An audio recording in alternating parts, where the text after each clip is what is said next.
Hinihiling namin manggagamot na si Chu na bumaba na kayo. Kami, ang pamilya Wang ng Beiliang, ay nag-aalay ng 1,000,000 ginto, 10,000,000 jade. Hinihiling naming bumaba na kayo, manggagamot na si Chu. Kami, ang pamilya Liu ng Kanghai, ay nag-aalay ng 10 dragon ng baha at di mabilang na mga kayamanan at alahas. Hinihiling naming bumaba na kayo, manggagamot na si Chu.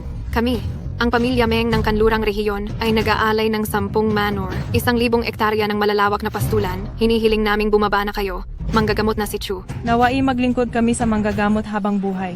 Hinihiling naming bumaba na kayo, manggagamot na si Chu. 3 araw na kaming nagmamakaawa, bakit hindi pa rin kami gustong makita ng manggagamot? Siya ang numero 1 manggagamot sa buong mundo, ang ninuno ng 10 pinakamahusay na manggagamot. Akala mo ba madali lang siyang makita? Kung hindi kami ang pamilya Meng na naghahari at kilala sa Kanlurang Rehiyon, wala kaming karapatang malaman ang pangalan ng manggagamot. Sinalanyan ay humihingi ng audyensya kay manggagamot na si Chu. Hindi ko akalain, pati ang pamilya Nalan ng Yeguo ay narito. Ang napakakilalang pamilya Nalan?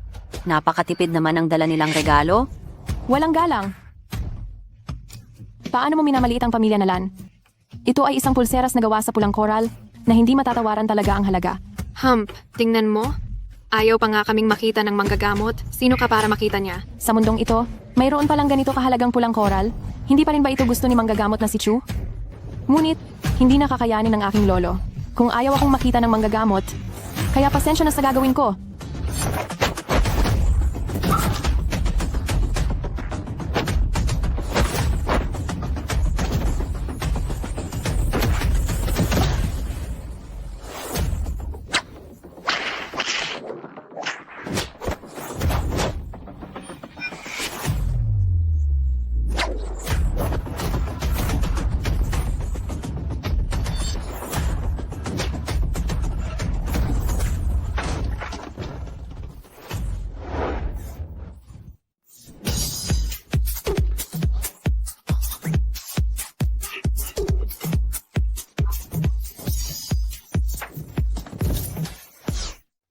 Sino ba sila? Sinasira ang aking plano.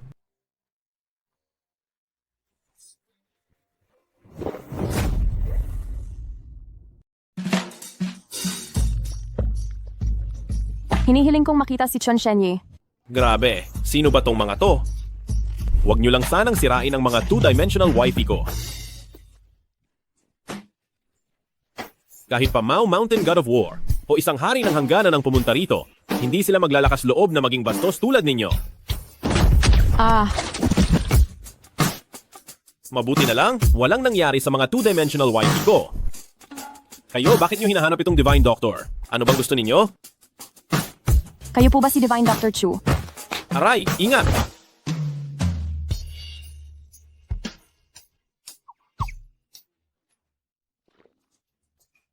Hindi ko naman. Sinasamantala ang sitwasyon mo, ikaw ang kusang bumangga. Nagmamakaawa po ako, Divine Doctor. Bumaba na kayo ng bundok at iligtas niyo ang lolo ko. Kami ang pamilya Wang ng Beiliang, handa kaming magsilbi at maging tapat sa Divine Doctor. Kami, ang pamilya Liu ng Kanghai, handang gawin ang lahat para sa Divine Doctor. Ang pamilya Meng ng Shiyu ay handa rin. Teka, tigil! Ang mga bagay sa ibaba ng bundok ay wala akong pakialam, kaya umalis na lang kayo. Ayaw kong bumaba ng bundok. Maraming gulo sa ibaba. Hinihiling namin Divine Doctor. Body control technique. Sabi ko, ayaw kong bumaba. Hindi nyo ba naririnig, mga ginoo? Lumabas! Kailangan nyo pa akong pilitin na gamitin ang Immortal Magic. Talagang hindi nila alam kung sino ba talaga ang nagpapasiya dito sa Longhu Mountain.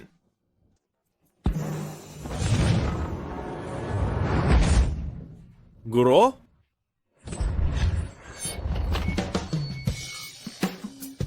Guro, kahit papaano ako, ang #1 Divine Doctor sa buong mundo, bigyan mo naman ako ng kaunting respeto. Ang alam mo lang ay maglaro. Kunin mo ang 6 na marriage certificate na ito at bumaba ka na sa bundok para magpakasal. Sa susunod na taon sa ganitong panahon, kung hindi ako makakita ng apo, palalayasin. Kita sa sekta. Huwag po, Guro. Ako po ang pinakamamahal niyong disipulo. Titiisin niyo po bang payagan akong bumaba ng bundok ng ganyan? Guro. Sige na, bababa na ako ng bundok. Bakit nagagalit ang matandang lalaki na yan? Mag-ingat po, Guro.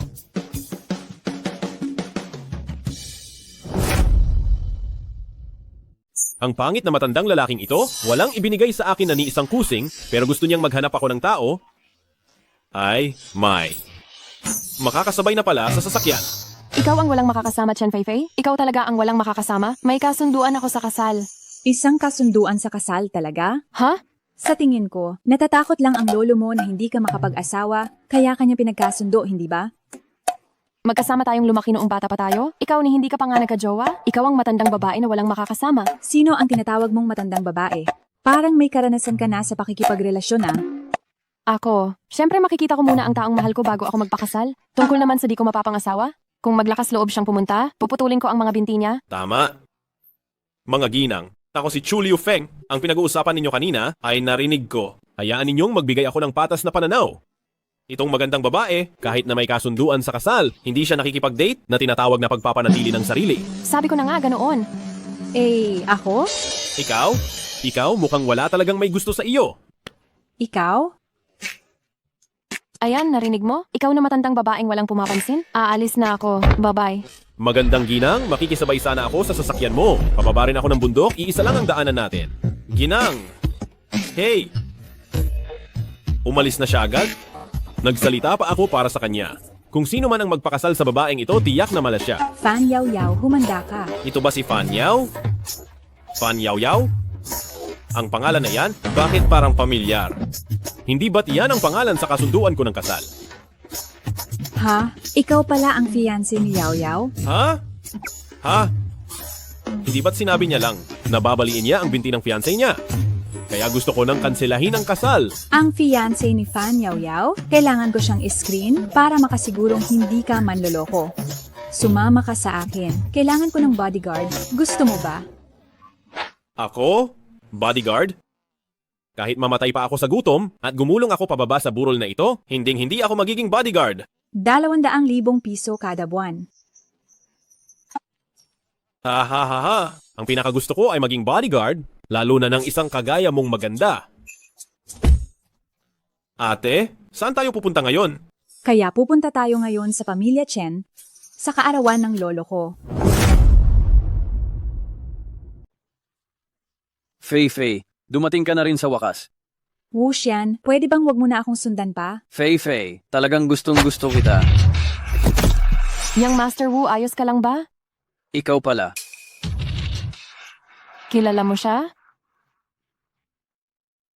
Ang tatay at nanay niya ay malalayong kamag-anak ng pamilya namin. Noong 3 taong gulang pa lang ang batang ito, nagkaroon siya ng kakaibang sakit. Ang tatay at nanay niya ay nasa harapan ng bahay namin. Nakaluhod sila ng 3 araw at 3 gabi. Sa huli, nagpakamatay sila sa harapan ng bahay namin. Ang malas, tangina.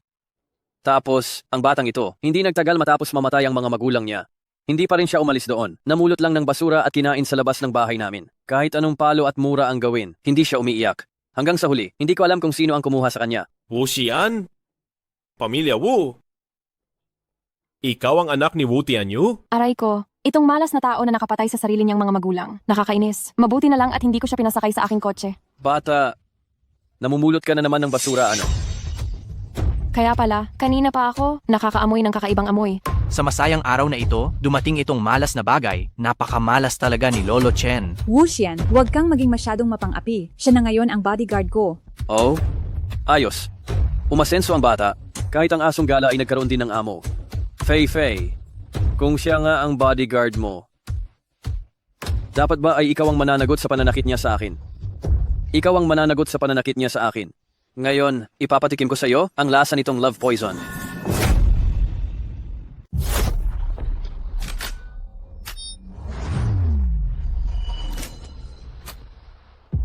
Aba ikaw, walang hiya ka. Nagmumura ka ba dito sa gitna ng araw?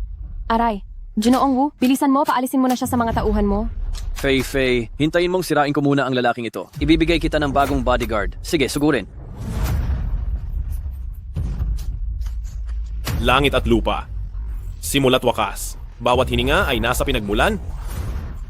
Ang katawan ay may gintong liwanag na pumupuno sa buong katawan. Ang ika-6 na antas ng Golden Light Mantra, paggamit ng key upang maging hugis, umalis. Wu Xian, sobrang sama mo, gumagamit ka ng napakababa at maruming love gu. Alam mo ba? Kapag ang love gu na ito ay talagang pumasok na sa katawan, Ang tanging lunas ay ang milenaryong Snow Lotus sa bundok Everest. Anong love gu ang sinasabi mo? Huwag kang maninira ng puri. Chu Liu Feng. Tulungan mo ako, sige na. Oh, ako na! Hoy, hoy! Nangangahas ka pa rin bang humawak ng basta-basta? Umalis ka! Mga tauhan, baliin ang kamay niya. Ang isip ay kasing linaw ng tubig. Ang tubig ay siyang puso, walang hanging umiihip, purification, mantra. Wala talagang tao rito, ano? Ako na lang mismo ang gagawa. Umalis. Anong nangyari sa akin kanina? Ayos na.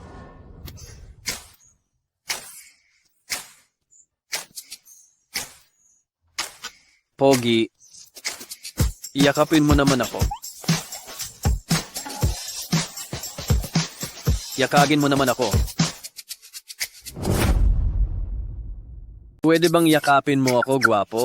Yakapin mo ako, ha? Ha ha ha ha. Sayang at namatay na ang uod ng gu. Kung hindi, habang buhay ka ng magiging babae. Ikaw. Hemp. Mas mahalaga ang kasalan. Balikan na lang kita para singilin ka sa utang mo. Ngayon, sa dakilang pagdiriwang na ito para sa ika-60 na kaarawan ni Chen Bobo, ako si Wu ay may isang mahalagang bagay na ianunsyo. Ang Wu Group, ang nag-iisa nitong tagapagmana, ay opisyal na magpapakita ng balak mag-propose kay Binibining Chen Feifei. Ang anak ng pinakamalaking grupo sa Jiangcheng na mag-propose sa aming Feifei ay malaking swerte na niya. Sinasabi ko, walang sinuman sa inyo ang tututol dito, hindi ba? Tutol ako. Ikaw na parang mayroong ina, ngunit isa kang ulila na hindi inalagaan? Walang hiya. Nang angahas ka pang magsalita dito sa aming harapan? Pagkatapos ng piging sa kaarawan mamaya, maghanda ka ng makulong. Bata, ngayon, maaawa ako sa iyo at hahayaan kitang makakita ng mundo. Chen Bobo, ang inyong junior ay naghanda ng ilang simpleng regalo para batiin kayo ng maligayang kaarawan. Hali kayo, ihanda at iabot na ang mga regalo.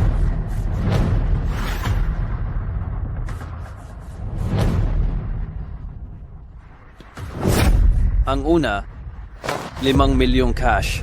Ang pangalawa, isang ginseng na 100 taon na mula sa bundok Changbei na makapagpapahaba ng buhay. Ang pangatlo, mula sa unang taon ng Disin, isang orihinal na pagpipinta ng pamilyang Cao, ang larawang Laoji, na sumisimbolo sa inyong matandang kabayo na may pangarap pa ring maglakbay ng libu-libong milya. Ang pang-apat, isang villa sa Lijiang Haoyuan. Kunin ang susi na ito at maaari na kayong lumipat ngayong gabi. Ang panglima, Walang laman? ito ay si Nalanyan, ang anak na babae ng pamilyang Nalan, na espesyal kong inanyayahan mula sa bansa ng Ye upang batiin kayo sa inyong kaarawan. Kayo, nasiyahan ba kayo?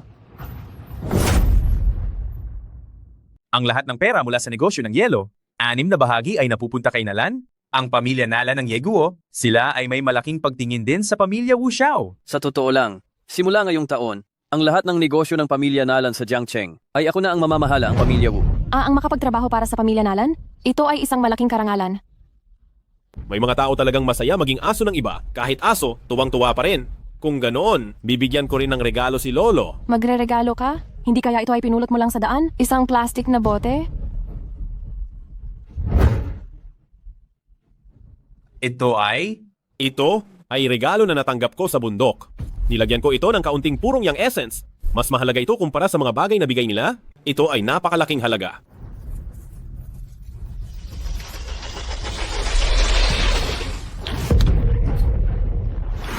Lolo, Tingnan mo ang ginawa mong gulo. Hindi maaari, iyang batong jade, hindi dapat makakapinsala sa katawan ng tao. Kukunin ko ang pulso ng matanda. Bitawan mo ang kamay mo. Kanina sa labas, inakusahan mo ako na gumagamit ng love charm. Ngayon ginawa mo pang ganito ang lolo. Ang malas mo.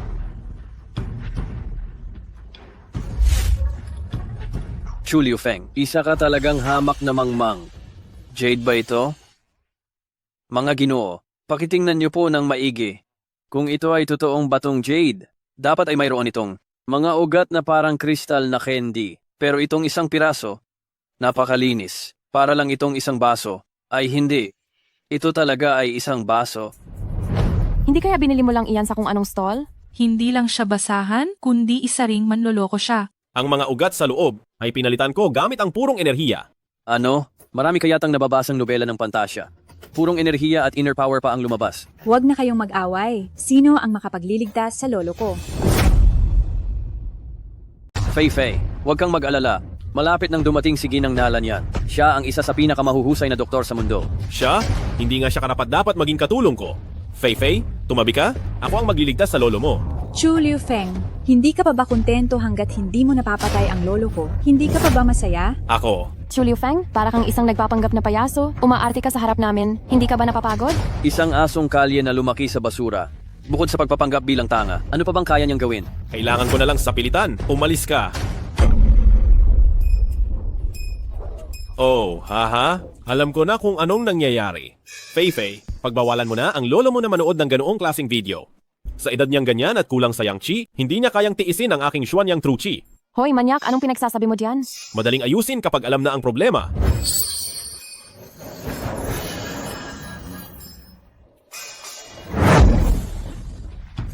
Lolo, anong nangyayari sa iyo?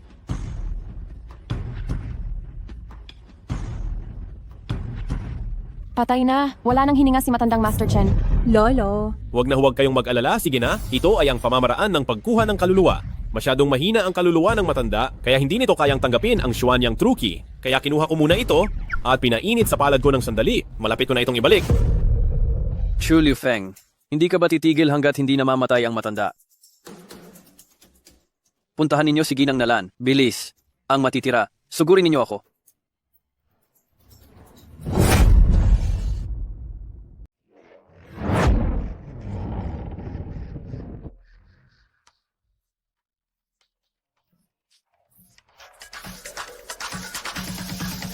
Nalan? Ginang? Sa wakas, dumating na po kayo? Anong nangyayari? Bakit nagmamadali? Nalan? Ginang? May isang taong nagngangalang Chu Liu Feng sa loob na ikinamatay niya ang kaarawan na si matandang Ginoong Chen? Sigurado kang sinabi niyang siya si Chu Liu Feng. Sinabi pa niya na kahit gawin niyo siyang katulong, hindi niya kayo kukunin. Nangangahas siyang gamitin ang pangalan ng sikat na manggagamot para magpanggap. At nakapatay pa siya ng tao. Dali, ipasok mo ako. Hindi ko siya palalampasin. Dito po. Akala ko dati may kakayahan ka. Pero ngayon, ginawa mo ang lolo ni Fei na ganito, tamang-tama. Binigyan mo ako ng dahilan para sirain ka. Ikaw, isa ka pa ring hangal na puno ng walang kwentang ideya. Pinapayuhan kitang huwag mong subukang kumilos. Kahit na inaalagaan ng kamay kong ito ang espiritu ni matandang Ginoong Chen at hindi ako makagamit ng tunay na enerhiya para talunin kayo, sapat na ang isang kamay ko. Hayes, narinig niyo ba iyon? Sabi mo yan ha? Hindi mo na magagamit ang mga kakaiba mong galaw, tama? Hali kayo, lahat. Sigurin siya. Dumating na si Ginang Nalan.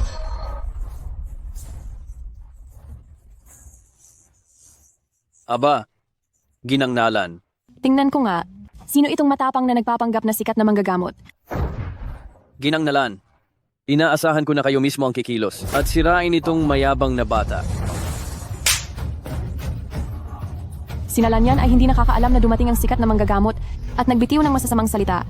Inaasahan ko na mapapatawad ako ng sikat na manggagamot. Ginagamit ko ang pangalan ng kuya ko para maglakbay sa loob ng maraming araw. Mayroon talagang nakakaalam nito. Ginang Nalan, tumayo ka. Mahina ang aking kakayahan. Hindi pa rin nagigising si matandang Ginoong Chen. Tingnan mo na.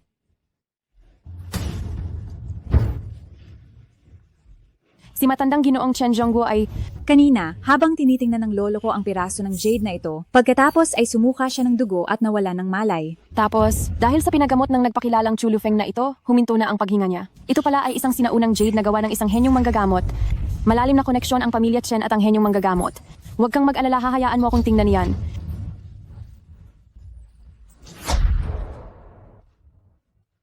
Ay, anong nangyari sa akin? Ito talaga ay mabuti at nakabawi na si matandang Ginoong Chen. Mula ngayon, ang pamilya Chen ay dapat ding makisama sa aming pamilya Nalan. Ay, Ginang Nalan, tila wala kaming ugnayan ng pamilya Chen sa inyo. Ang pamilya Chen ninyo ay pinagpala dahil sa isang marangal na tao na naririto. Marangal na tao? Siya kaya? Ginang Nalan, ayos ka pa rin ba? Talaga, ang marangal na tao ay si Wu Xian. Wu Xian, sobrang magkakilala ba kayo ni Ginang Nalan? Nakikipaglapit ka rito? Wu Xian, alam mo ba ang pagkakamali mo? Hinihiling ko po, Miss Nala, na patawarin niyo ako. Si Chu Liu Feng ay malayo naming kamag-anak at ang pagdating niya rito para guluhin ang handaan ng kaarawan ay nakasira sa inyong kasiyahan, Miss Nalan. Hiling ko po, bigyan niyo ako ng 1 minuto para linisin ang walang kuwentang taong ito. Ano? Lilinisan siya? Alam mo ba na siya ay galing sa Longhu Mountain? Nalan yan. Kung gusto mong iligtas ko ang lolo mo, huwag mong ibunyag ang pagkatao ko. Huwag na kayong tumingin. Baliin ninyo ang parehong kamay at paa ni Chu Liufeng at itapon ninyo sa basurahan. Opo. Wu Xian, nasampal ka na? Hindi ka pa rin natututo? Miss Nalan, ano pong ibig sabihin yan? Ang inyong pamilya Wu ay ang kaisa-isang pinagkakatiwalaan ng aming pamilya Nalan dito sa Jiangcheng. Ang bawat ginagawa ninyo ay kumakatawan sa imahe ng aming pamilya Nalan. Noon, humiram ka sa pangalan ng aming pamilya Nalan para manindak ng iba. Ngayon puputulin mo ang paa ng sarili mong kamag-anak. Ang ugali mong iyan, paano ka makakapagtrabaho para sa aming pamilya Nalan? Miss Nalan, humihingi po ako ng tawad sa inyo. Hindi sapat ang pagsasabi lang ng tawad, maliban kung makita ko ang totoo mong pagsisisi. Ngunit bago iyon, ang aming pamilya Nalan ay ititigil ang lahat ng pakikipagtulungan sa inyong pamilya Wu. Magaling ang ginawa mo. Umalis ka na muna. Mamaya, hahanapin kita para pag-usapan ng lolo mo. Paalam po. Paalam, Miss Nalan. Ang pamilya Nalan ay basta na lang tinalikuran ang pamilya Wu ng Jiangcheng. Dahil lang sa isang bodyguard, nagpakita si Binibining Nalan ng ganoong kalaking galit. Chu Liufeng, ikaw na walang pinag-aralan. Sa galit na idinulot mo kay Binibining Nalan at sa pinsalang idinulot mo kay Batang Ginoong Wu, paano ka magbabayad? Bakit ka masyadong kampi sa iba, babae? Hindi ba't sinabi na ni Binibining Nalan? Nakita lamang niya na ginagamit ni Wu Xian ang pangalan ng pamilya Nalan para magpakita ng kayabangan at mandaya at naghahari-harian. Anong kinalaman ko doon? Imposible. Ang pamilya Wu ay nagbibigay ng daloy ng pondo na umaabot sa mahigit 100 bilyon taon-taon sa pamilya Nalan. Si Binibining Nalan, paanong magagalit sa akin dahil sa ganitong kaliit na bagay? Ha? 100 bilyon? Talaga bang malaki na ang 100 bilyon? Gaano karaming tao noong araw ang handang magbigay ng 100 bilyon? Para lang kunin ako bilang isang honorary guest elder sa kanilang pamilya. Ha? Sinong bulag ang kukuha sa iyo bilang guest elder? Baka kulang lang sila ng bantay ng bahay at bakuran at kinuha ka lang bilang tagabantay? Yaw-yaw, masyado na yata masakit ang mga salita mo. Paano kung siya nga ang mahal na tao na sinasabi ni Binibining Nalan? Fei-Fei, binarang ka ba ng mahirap na batang ito? Kakaiskandalo niya lang sa iyo at sa lolo mo, tapos kinakampihan mo na siya? Ang mahal na tao na tinutukoy ni Binibining Nalan ay sigurado na akong ako iyon. Ang pangyayaring ito ay isa lamang pagsubok ni Binibining Nalan para sa akin. Pagkatapos ng pagsubok na ito, naniniwala ako na ako, si Wu Xian, ay siguradong makakapasok sa core circle ng pamilya Nalan. Pagdating ng panahon, Nagsisimula ka na namang mangarap, di ba? Chu Liufeng, Ha? hayaan mo muna akong mabawi ang suporta ng pamilya Nalan. Ngayon ay hindi muna kita gagalawin. Pagdating ng panahong iyon, ako mismo ang maghahatid sa iyo para makita ang mga magulang mong mahihirap. Sige, aabangan ko yan. Lolo Chen, ngayong sinabi ni Binibining Nalan na gusto niyang maging maganda ang relasyon nila sa pamilya Chen. Hindi ba't kailangan kong magbigay ng konting galante bilang ahente rito sa Jiangcheng? Batang Ginoong Wu, ano po yan? Ako si Wu Xian ay isang negosyante. Kung gusto kong magpakita ng galante, tiyak na sa negosyo ako magsisimula. Ganito, ang pamilya Wu at ang pamilya Chen ay maghahati sa gastusin at magtatayo tayo ng bago ng isang resort village dito sa Jiangcheng. Sa ganoong paraan, upang mas mapalapit ang pamilya Chen sa pamilya Nalan at mas maging matalik ang kanilang relasyon. Sa tingin ninyo, paano? Ay, napakaganda niyan. Pero ang pamilya Chen, hindi naman ganoon kayaman. Huwag ninyong alalahanin ang tungkol sa pera. Sa proyektong ito, hindi ninyo kailangan maglabas ni isang kusing.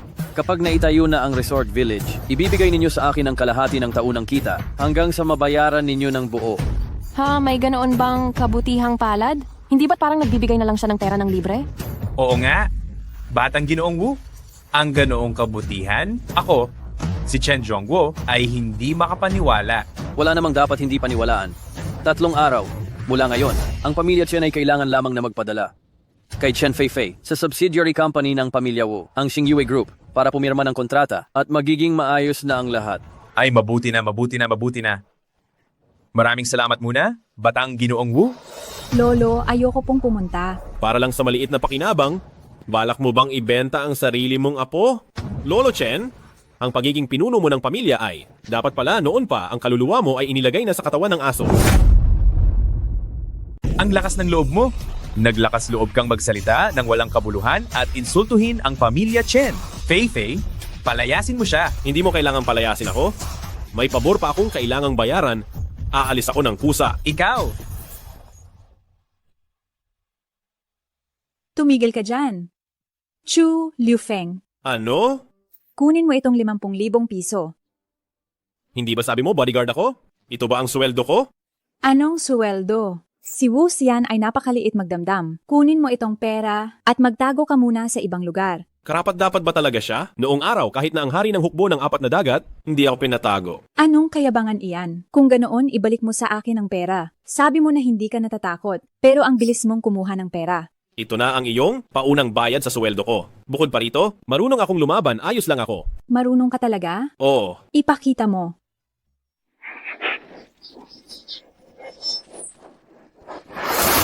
aray! Ingat ka. Ito, ituring mo na itong advance sa sweldo ko. Isa pa, marunong akong mag-martial arts, okay lang. Talaga bang marunong ka? Oo, Ipakita mo.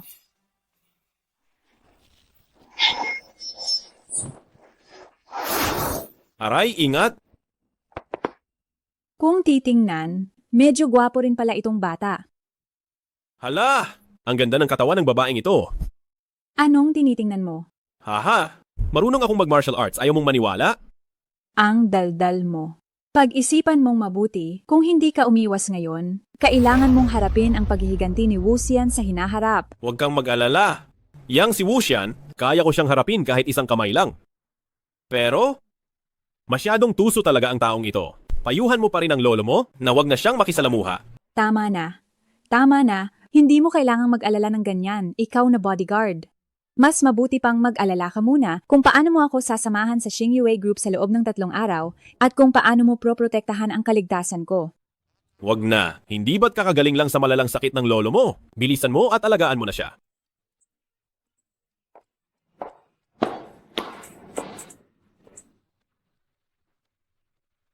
Lumabas ka na, huwag ka nang magtago. Nagpupugay po sinalan yan sa inyo, Divine Dr. Chu. Narinig mo lahat? Sa tingin mo ba narinig ko o hindi? Nagtanong lang ako. Kahit narinig mo, okay lang, tumayo ka na. Dr. Chu, hindi ko alam ang naging transaksyon. Anyo ni Miss Chen? Hindi ko sinasadyang makita ang proseso ng pagligtas nyo sa pinuno ng pamilya Chen. Huwag kang mag-alala. Hindi ko ilalabas ang sekreto mo. Wala namang hindi pwedeng sabihin. Ginamit ko lang ang Feng Hao Kimen para malaman na itong si Chen Feifei ay may malaking kapalaran na kinaiinggitan ko pa. Kaya naging bodyguard niya ako para lamang gumawa ng mabuting karma. Ay, kaya pala ang pagtulong mo sa pamilya Chen ay pagtulong din sa akin. Siguraduhin mong bigyan ng pansin ang pamilya Chen, lalo na itong si Chen Feifei. Maraming salamat sa payo mo, Dr. Chu. Sige na, tapos na tayo sa usapang pamilya Chen. Pag-usapan naman natin ngayon ang sakit ng lolo mo. Dr. Chu, handa ka na rin gamutin ang lolo ko. Teka, huwag kang magmadaling magpasalamat. May kasunduan ako ng kasal dito. Hindi ako makakapunta sa Yeguo. Kung gayon ang sakit ng lolo, kunin mo ito. Kahit medyo humina na ang bisa ng gamot, pero sapat na siguro ito. ito ba? Ang bagay na ito ay tinatawag na Xiaohuandan. Makakapagpaligtas ito sa iyong lolo ng mahigit 3 buwan. Pagkatapos matapos ang mga bagay dito, ako ay aalis at ililigtas ang iyong lolo. Xiaohuandan. Bakit? Sapat na ang Xiaohuandan para magamot ang lolo mo. Ha? Ang Xiaohuandan na nakakapagbuhay muli at nakapaghihilom ng buto?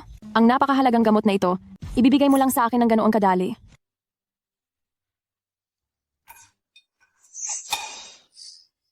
Dr. Chu, ito ay isang Global Co-branded Bearer Black Card. Mayroong 10 bilyong piso sa card. Maaari mo itong gamitin sa tuwing gusto mo kahit kailan. Tama na. Ibalik mo ang pera, ibalik mo rin ang gamot. Hindi ako talaga ganoon kakuripot. Dr. Chu, alam kong hindi mo gusto ang mga material na bagay na ito. Kung hindi ka nag-aalinlangan, maaari ko ring ialay ang sarili ko sa iyo. Tigil, napakaganda mo, pero hindi ka ang tipo ko. Dr. Chu, alam kong hindi mo gusto ang mga simpleng babae na tulad ko sa totoong buhay. Kaya, naghanda ako ng espesyal. Pumasok.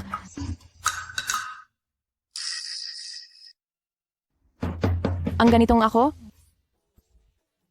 Masaya ka ba? Hehehehehe, maganda yan. Hindi, may kasunduan ako sa kasal.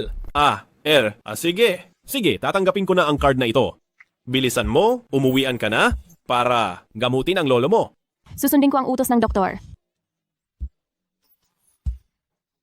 Bakit ang dami kong swerte sa pag-ibig kamakailan? Ay, hulaan ko ang kapalaran ko.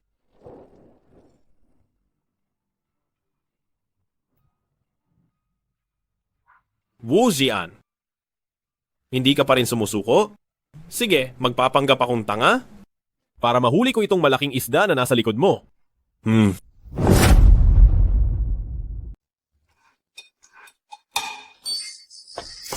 Hoy, Ginang Chen, nandito na kayo. Manager Ye, personal niyo pa akong sinalubong. Kayo pa naman ang top seller ng kumpanya niyo? Kayo pa mismo ang sumalubong? Hindi ba ito ay parang pagsasayang lang ng inyong napakahalagang talento? Tingnan nyo naman ang sinasabi ninyo. Kayo ang aming mahalagang bisita. Handa na ang kontrata namin. Tara na, pasok tayo. Anong ibig mong sabihin? Sino ka? Ha? Ginang Chen lang yata ang tanging may appointment sa araw na ito, hindi ba? Bukas ang gate ng inyong kumpanya. Hindi mo ako papapasukin? Tingnan mo nga, nakasarado ba itong pinto? Haha, isa pa. Sino ka ba? Ha? Ang pinto ng aming Xingyue Group? Pwede mo bang pasukin kung gusto mo lang? Tara. Mura mo akong aso, ha? Huy! Huwag kang magsasalita ng kung ano-ano. Huwag kang magsasalita ng kung ano-ano. Hindi ko iyon sinabi.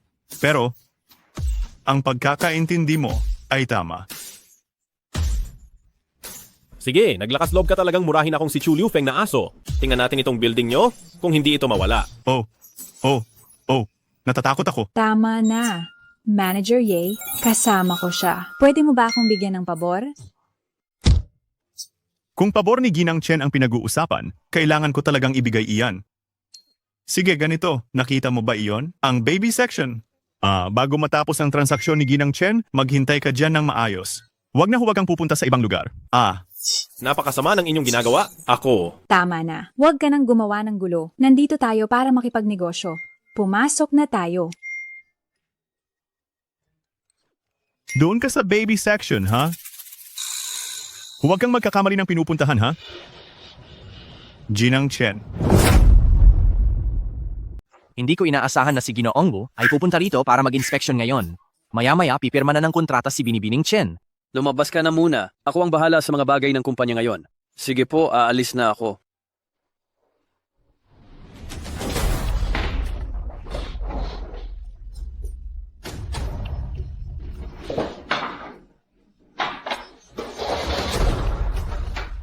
Chen Feifei, tingnan natin kung paano ka tatakas ngayon.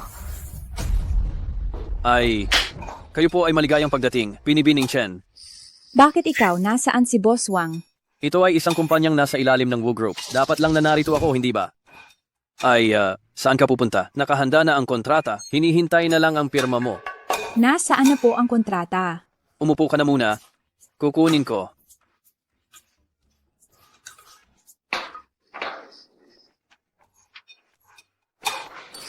Tingnan mo. Kumusta? Wala namang problema sa kontrata, tama? Walang problema po. Ibigay mo sa akin ang panulat. Sige.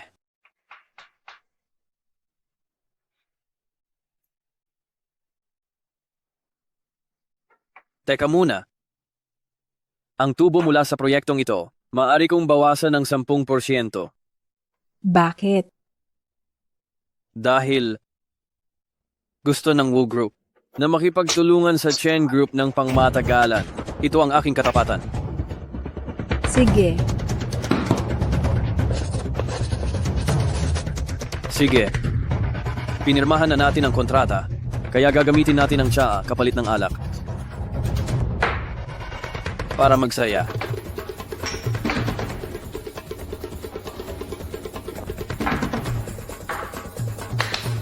Sandali lang ha, kukunin ko ang bagong kontrata.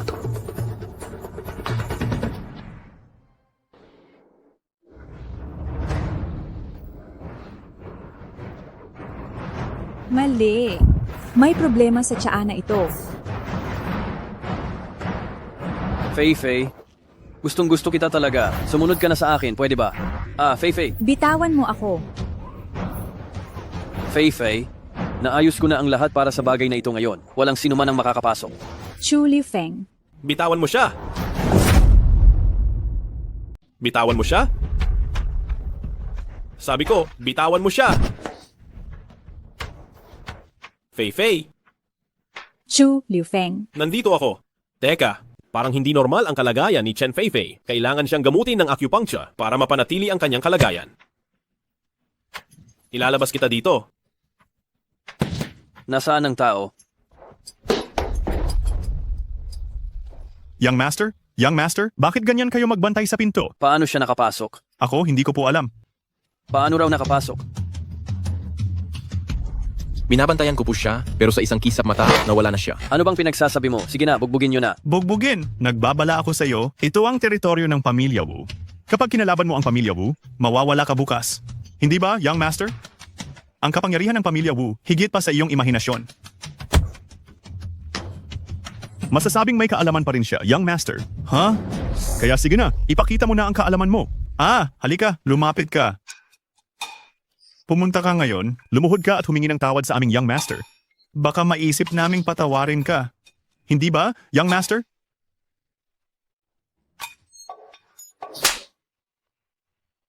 Ang pamilya Wu, napakagaling ba nila? Sa pagkalaban mo lang sa akin, gagawin ko kayong abo. Sino man ang makapatay sa kanya, bibigyan ko ng 1 milyong piso.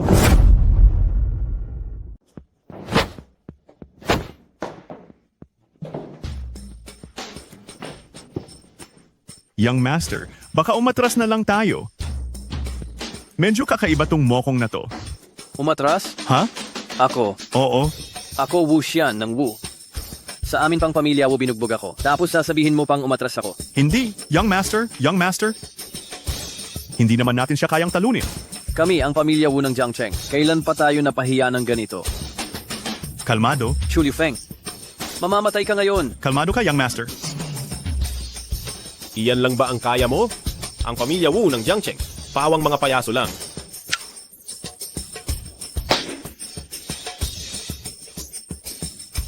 Ano ba talaga ang pagkatao mo? Tatanungin mo pa ako? Boyfriend ni Chen Feifei. Chu Liufeng. Sigurado ka bang babanggain mo ang pamilya kong Wu? Sige, sasabihin ko sa'yo, kami, ang pamilya Wu, ang may hawak ng buong underground sa Jiangcheng. Kung gusto mong mamatay, sisiguraduhin kong hindi mo na makita ang sikat ng araw bukas. Naniniwala ka ba? Gusto ko ngang makita kung sinong maipapatawag mo ngayon. Sige, hintayin mo na lang ang kamatayan mo. Tay, halos mapatay na ako dito sa bahay. Pumunta ka rito. Hintayin mo lang. Hintayin mo na lang mamatay. Handa ako kahit kailan. Hinintay ko ang pamilya Wu. Gusto kong makita kung anong kaya ng pamilya Wu. Feifei, huwag kang mag-alala, nandito ako. Nandito ka. Wala akong kinatatakutan. Anak, sino ang gumawa sa iyo niyan? Tay siya. Hindi lang ako binugbog ni Chu Liufeng. Insulto pa niya ang pamilya Wu ng Jiangcheng. Siya iyon. Tama. Jinong Wu, siya iyon. Wala kang silbi. Umalis ka. Ikaw pala si Chu Liufeng? Alam mo, ba ang ginagawa mo ngayon? At ano kung alam ko? Ang pamilya Wu ng Jiangcheng ay parang mga payaso lang. Pero, pinuno ng pamilya Wu, alam mong binugbog ang anak mo, pero mag-isa ka lang na pumunta. Ha? Mukhang ikaw at ang anak mo ay parehong walang utak. Mabuti, dahil gusto mong mamatay, huwag mo akong sisihin kung maging masama man ako. Chu Liufeng, umalis na kaya tayo kaagad. Feifei, huwag na huwag kang mag-alala. Nandito ako, hindi ka nila masasaktan. Sian, Ay, umalis na tayo. ha? Tay, hindi mo ba ako ipaghihiganti? Tama, puno ng pamilya, Wu. Ang bilis mo namang umalis. Hindi ako ang gaganti sa iyo. Sino pala? Puno ng pamilya Wu. Ang kailangan kong harapin ngayon ay itong bata, tama ba? Tama. Itong batang ito ay may magandang kakayahan. Mag-ingat po kayo. Huwag kang mag-alala. Kung ako na ang magpaparusa, hindi ko kailangan ng kamay. Chu Liufeng. Tapos ka na, kilala mo ba siya? Ito ay ang aming pamilya Wu. Espesyal na ipinatawag na Master Wu Zhen, nangungunang eksperto. Ay masyado mo naman akong pinuri, binatang Wu. Ngunit sa kakayahan ko, para harapin ang ganitong klaseng bata, walang karanasan na bata para itong pag-aaksaya ng talento. Walang karanasan na bata? Para kang matandang pagong. Ihahambing mo sa akin kung sino ang mas matagal mabuhay. Aray ko, ako. Haha, gusto ko talaga ang mga mapang-asar na tulad mo. Mamaya titingnan kita kung paano ka luluhod at magmamakaawa. Huwag ka ng maraming satsat. Ilabas mo na ang galaw mo. Kumusta? Ha? Anong kumusta? Hindi mo ba nararamdaman na hindi ka komportable? Ay, hala! Napakakati. Ito bang opisina ay may lamok? Imposible. Imposibleng mangyari talaga. Ito ay bone-eating powder na ginawa ko mula sa siyam na uri ng makamandag na insekto. Kapag nadikitan ito ng isang ordinaryong tao, sa loob lang ng 3 paghinga, wala na itong kakayahang lumaban. Wu-Chen, parang wala namang reaksyon itong bata ah. Oo? Kaya pala gumagamit ka ng lason. Kung ganoon, hindi na tayo magpapakaabala pa. Ipakita mo sa akin ang pinakamalakas na lason na mayroon ka. Humph. Bastos na bata. Papatikimin kita kung ano ang matinding lason na tinatawag.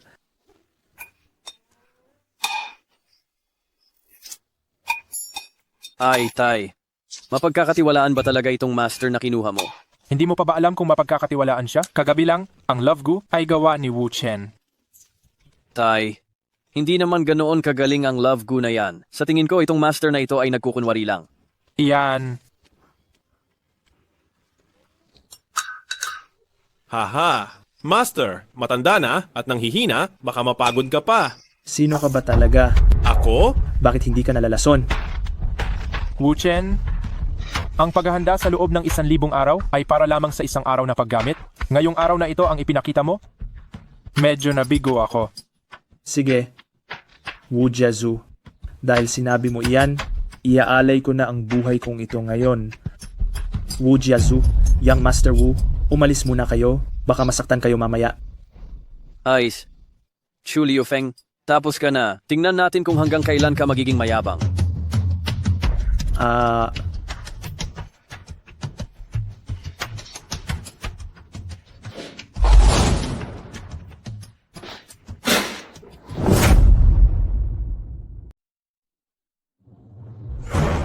Batang hamak. Itong lason na ito, sapat na ba ang lakas? Kahit na malakas ang lasong ito, mas interesado akong malaman kung hanggang kailan ka makakatagal. Alam mo ang katangian ng lasong ito? Ang mga lason sa mundo, 2 lang naman ang uri. Una, upang protektahan ang sarili at takutin ang mga ngaso. Pangalawa, upang ang kanilang biktima ay mawalan ng kakayahang kumilos. Ang mga lason na ginamit mo noon ay parehong uri, pero ang huling lason mo, nakakaintriga talaga. Hindi mo pa rin alam kung ano talaga itong lason ko. Ang lasong ito ay nagmula sa galit ng tao. Kapag kumapit ka sa buhay ng tao, hinihigop mo ang hinanakit ng mga namatay laban sa iyo at itinatago ito sa iyong mga lamang loob na siyang tinatawag mong lason ng galit. At kapag kailangan mo itong gamitin, hayaang lang lumabas ang galit na ito at lalabas sa katawan. Iyon na ang pinakamalakas na patibong. Paanong alam mo ang lahat ng ito? Ay, oo nga. Paano ko nga ba nalaman? Hayaan mong isipin ko. Naalala ko na ang teknik na ito. Ako ang gumawa niyan.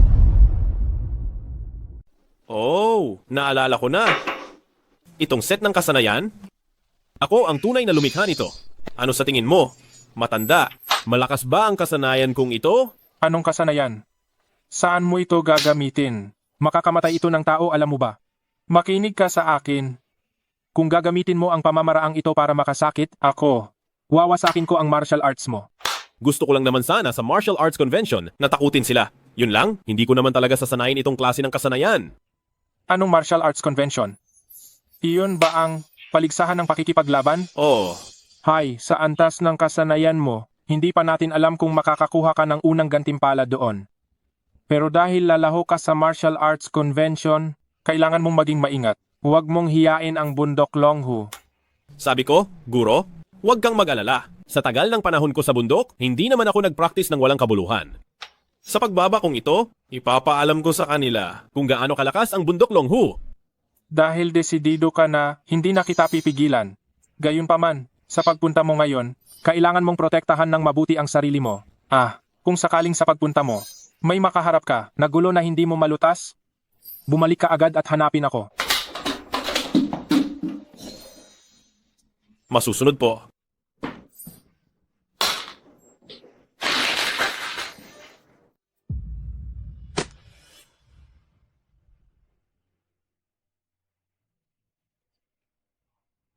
Hi. Hindi ko inakala na sa pagdating ko sa bundok Longhu, may makukuha akong ganito kahusay. Imposible. Ito ang natatanging kasanayan na nakuha ko mula sa bundok Longhu. Hindi ba't may napulot kang basurang papel sa bundok Longhu? Doon nakasulat ang kasanayang iyan. Talagang tayo ay may tadhana.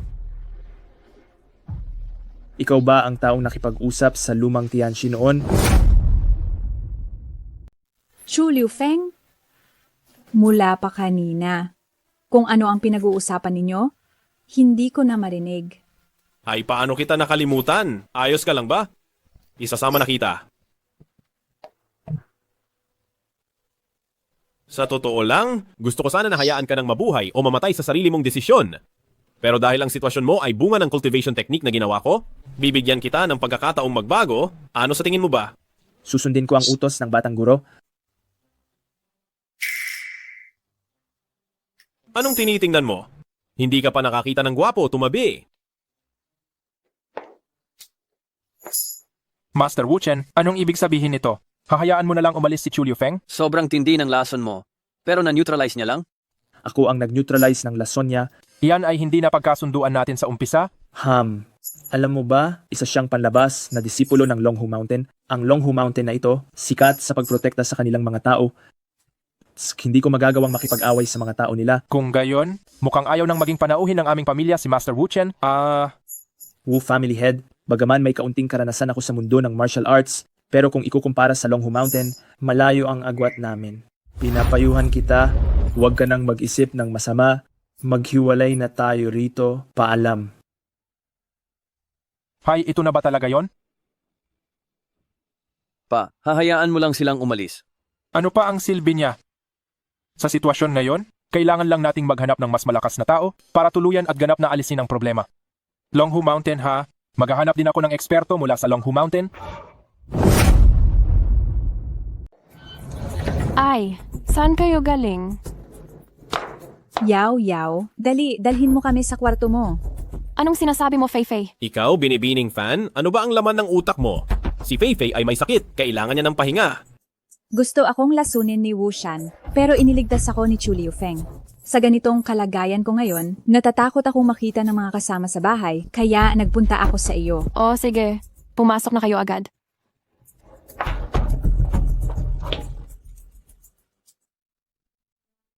Sige na, lumabas na tayo. Hayaang magpahinga si Fei-Fei ng 1 oras para makabawi ng lakas bago magpagaling. Binibining fan, matagal na tayong hindi pa nagkita. Ha? Oo nga. Patuloy akong nag-iisip. Yung mukha mo noong pinatalsik mo ako, iyon ang itsura. Uy, gutom ka ba? Gusto mo bang kumain ng kahit ano? Kung talagang natanggal ako noon, sino kaya? Ang sasagip sa kaniya ngayon. Sinasadya mo to, di ba? Oo nga. Alam mong bahay ko ito. Sinasadya mo akong inisin, di ba? Huwag na huwag kang masyadong ma-excite. Gusto ko lang makita itong tagapagturo ng bayan na sundalong may ulo ng aso. Paanong hindi naisip na ganoong tao si Wu Shan? Sino ang tinatawag mong bobong tagapayo? Huwag ka nang makipagtalo. Sa kaarawan ng lolo ko, napakarami mong sinabi laban sa akin, hindi ko ba pwedeng sagutin iyon? Oho, hindi ba tama ang sinabi ko? Ikaw? Paano ka magiging karapat-dapat sa aming feiswang? Oo, hindi ako karapat-dapat. Pero para sa iyo, sobra pa sa kailangan. Ikaw? Oo. Paano ka magiging karapat-dapat sa akin, ha? Huwag mong gawing masyadong sobra ang sinasabi mo. May kasabihan na ganti sa ganti. Kapag talaga ikinasal ka na sa akin, huwag kang magsisi, ha? Ay, natatakot na talaga ako, ha? Ay, oo. Anong nangyayari kay Fei-Fei? Tumatalab na ang gamot. Hayaan mo siyang magtiis sandali at gagaling siya. Chu Liufeng, masakit, tulungan mo ako. Anong problema? Parang mas lalo siyang nahihirapan ngayon. Hindi dapat Hindi ba tinatakan ko na ang kanyang mga pressure point? Baka pinabilis lang ng gamot ni Wu Xian ang natitirang lason? Ha? Anong klaseng lason na walang kaayusan ang sinasabi mo? Baka naman nagloloko ka lang? Wala akong oras na makipagbiruan sa iyo ngayon. Napakadalian ng sitwasyon sa loob. Kailangan ko na siyang iligtas kaagad. Maghintay ka lang dito, ha? Ang sitwasyon sa loob ay napaka-emergency. Kailangan ko na agad gamutin si Fei-Fei. Dito ka lang maghintay. Hoy! Teka!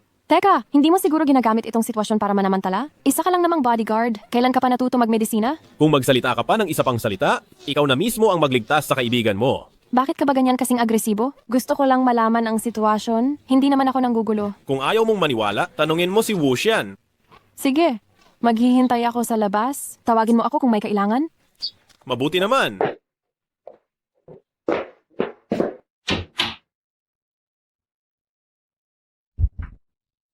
Fei.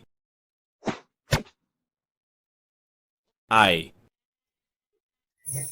Kamusta si Fei? huwag ka nang magtanong, ginagamot ko siya. Fei.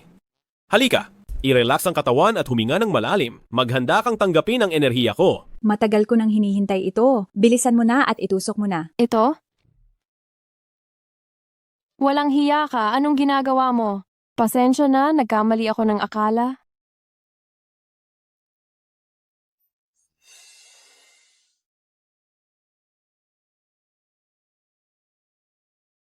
Sige na. Ngayon matatag na ang kondisyon niya. Kailangan niyang magpahinga ngayon.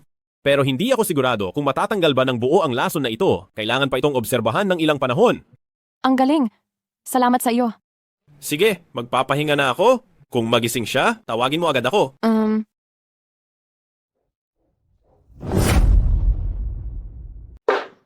Fei, kumusta ka na? Pakiramdam ko, mas maayos na. Si Fei, inaalagaan ko. Paano pa siya magkakaroon ng problema? Oo nga, ang pinakaproblema mo lang ay hindi ka nakinig sa aking babala. At bigla kang sumugod habang ginagamot ko siya. Halos magkamali ako. Aray, sorry na, hindi ba sapat yun? Pero teka muna, ikaw ay isang bodyguard. Bakit marunong kang manggamot?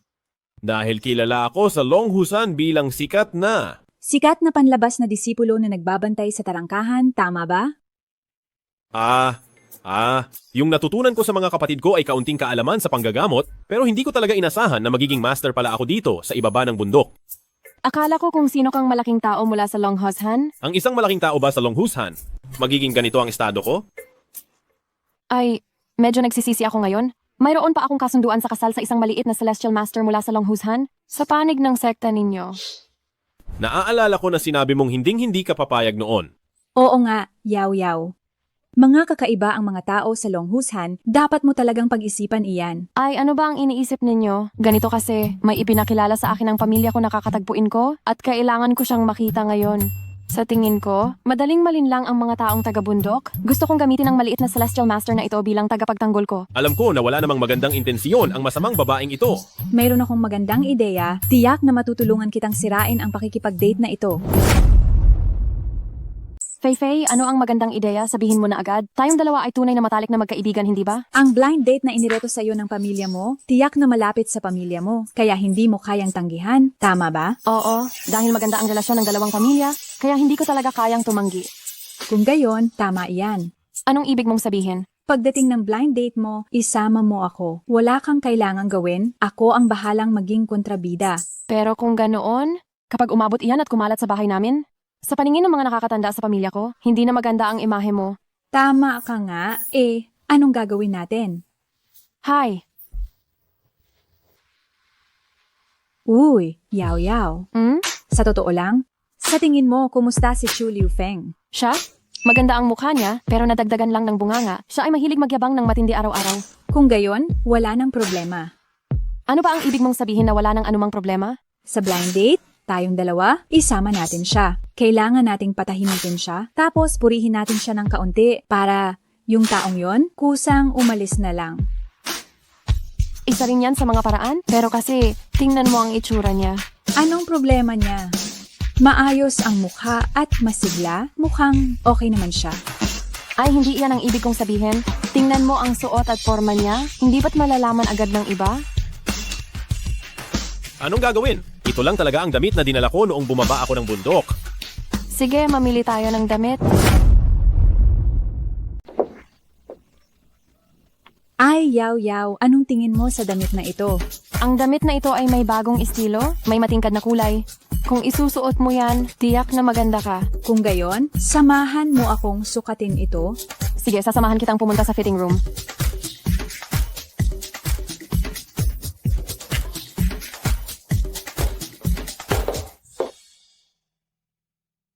Wow! Talagang maganda ang damit na ito. Sobrang bagay sa iyo. Ay, lalo na tingnan mo, ang disenyo ng neckline na ito, pinapahaba nito ang leeg mo. Sa tingin ko rin ay napakaganda, sobrang bagay sa akin. Gusto mo bilhin na natin ito? Dahil bihirang pagkakataon ito, titingnan pa kita ng isa pa. Sige ba? Gusto ko pang pumili ng isa pang set, kulay ube. Okay. Hello? Dalawang magaganda? Nakalimutan nyo ba kung bakit tayo lumabas ngayon? Ano ang ginawa natin para mamili lamang ng damit para sa akin? Bakit kayo ang nauna? 2 oras ko na kayong sinasamahan. Hindi, 3 oras na pala. Pagod na ako ngayon. Ay, Chu Liu Feng. Tingnan mo, paano ko nakalimutan ang bagay na ito? Pasensya na talaga. Gusto mo ikaw naman ang pumunta sa fitting room. Ako at si Yao Yao, tutulungan ka naming pumili ng damit? Wag na, ako na lang mag-isa. Sige, okay lang. Pero tandaan mo, sa pamimili ng damit mo ngayon, may budget kang 1,700,000, pumili ka lang. Mas mahal, mas maganda. Sige. Hindi ko talaga maintindihan kayong mga babae. Hindi ba't sapat na kung komportable ang damit?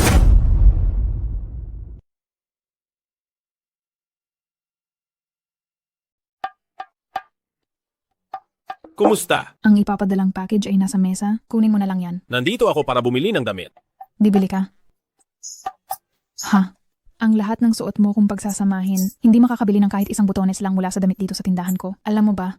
Ha, sinasabi ko sa iyo, ikaw na matandang babae? Anong pinagsasasabi mo? Bakit hindi ako makakabili ng damit? Sino ba ang tinatawag mong matandang babae? Sir, Ate Liu, wag na po kayong magalit. Sasabayan ko po kayong tingnan ang damit ngayon. Che. Ay sir, kumusta po? Manonood din po ba kayo ng damit? Nako, halata pong mayaman kayo. Ay, iba talaga kayo kumpara sa ibang tao. Halika po sir, tingnan ninyo. Alam ba ng boss ninyo ang ganyang klaseng serbisyo? Sir, wag po muna kayong magalit. Sobrang busy po kasi ang manager namin. Baka hindi po niya napapansin ang ganitong sitwasyon. Ipaalam ko po ito sa kanya mamaya. Pagsabihan mo siyang turuan ng husto ang matandang babae na yan. Sir, tingnan po ninyo, itong t-shirt na ito ay classic ang estilo, komportable ang tela, bagay po ito sa mga tulad mong kabataan. Ay, maganda nga. Magkano? 12,000. Bakit ang mahal nito? Ang tindahan niyo ay hindi makatotohanan.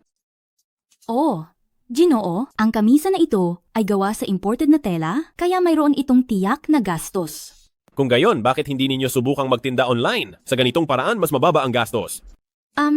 Ganito po, Ginoo, ang pagpoposisyon ng aming tatak ay isang high-end brand. Sa mga pisikal na tindahan, ang mga customer, habang sumusukat at nakikilala ang tatak, ay nakakakuha ng mas magandang karanasan sa pamimili. Ah, naiintindihan ko. Pero medyo mahal pa rin. Pwede bang babaan pa ng kaunti ang presyo? Tama na, bibilhin ko ang damit na ito. Huwag mo na siyang tawaran pa. Hayaang bumili ang hampas lupang ito sa bangketa. Ginoong Chen, itong damit na ito, 20,000. Babalutan ko ba para sa inyo? Hindi. Gusto ko ito ngayon na. Gagamitin ko mamaya sa blind date. Naku, talaga namang mahusay ang inyong panlasa. Tiyak na magtatagumpay kayo sa blind date. Ay nako, hindi tulad ng ibang tao, mukhang biglang yaman. Pero sa huli ay tunay na pulubi pala. Sige, Ginoong Chen, kukunin ko muna ang isang bago para sa inyo. Halika. Ginoo, bibilhin niyo pa ba itong damit? Huwag na itong isang ito. Ayos lang po iyon, Ginoo. Kapag kailangan nyo na, pwede kayong bumalik. Hindi mo ako naintindihan? Gusto ko ng mas mahal? Ginoo, naiintindihan ko na. Mayroon kaming isang bagay dito na siyang pinaka-pinagmamalaki. Isang limitadong edisyon, ngunit napakamahal ng presyo. Sigurado ba kayong susubukan nyo? Ang damit na ito ay napaka-komportable. Ito na ang kukunin ko. Balutin mo na para sa akin. Ginoo, napakamahal po talaga ng damit na ito. Hanggat hindi lalampas sa 100,000, may magbabayad para sa akin. 500,000 ang halaga ng damit na ito. Magkano? 500,000. Ang mga damit sa tindahan nyo ay parang ilang libo lang. Ginoo, ang suot nyo po ay limited edition, kaya mataas ang presyo. Kung ang inyong budget ay 100,000 lang, maaari ko po kayong dalhin para tingnan ng iba pa. Hindi na kailangan. Naalala ko lang ngayon, may bilyon-bilyon akong pondo. Tumatanggap naman siguro kayo ng card dito?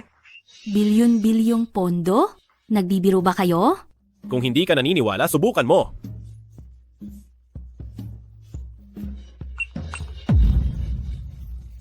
Ibig sabihin, talagang napakayaman ninyo. Mahinahon lang. Ang dami kong binili. Pwede ba? Makuha ko ang VIP card ng tindahan niyo? Siyempre naman.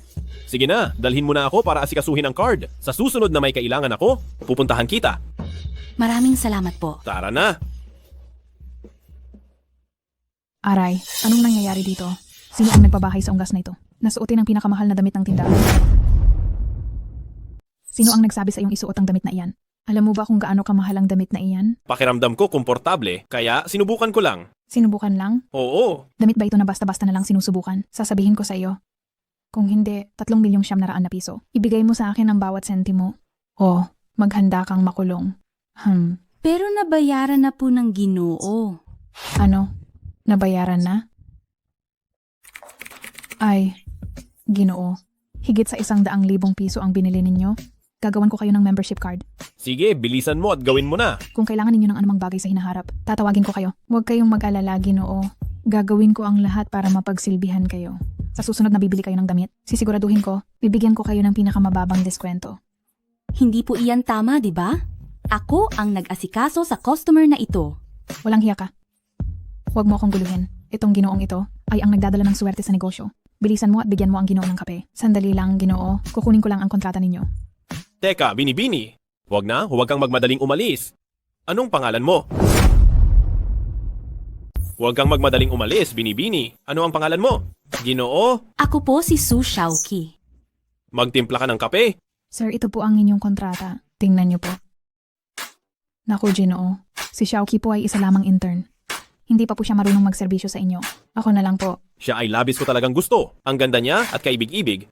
At tapat. Ay, Ginoo. Si Shaoqi po ay mabuting babae talaga. Ngunit hindi pa po siya marunong humawak ng komplikadong bagay. Ay, huwag na natin siyang pag-usapan. Ito po ang kasunduan para sa rehistrasyon ng miyembro. Tingnan niyo po. Isulat niyo lang po ang pangalan. Sige. Niloloko mo ba talaga ako? Ginoo, ito na po ang inyong kape. May kailangan pa po ba kayo? Sa katapusan ng buwan, huwag mong kalimutang kunin ang bonus mo. Pangalan ko po ang isinulat ninyo? Ginoo, ang ginagawa niyo ay lumalabag po sa aming patakaran. Patay ang mga patakaran, buhay ang tao. Dahil naisara ni Shaoqi ang deal na ito, dapat siyang pahalagahan ng manager. Ginoo, kung kailangan nyo po, ito po ang aking contact number. Sige na, lubusan kang magtiwala sa iyong sarili. Ang ganda mo rin naman.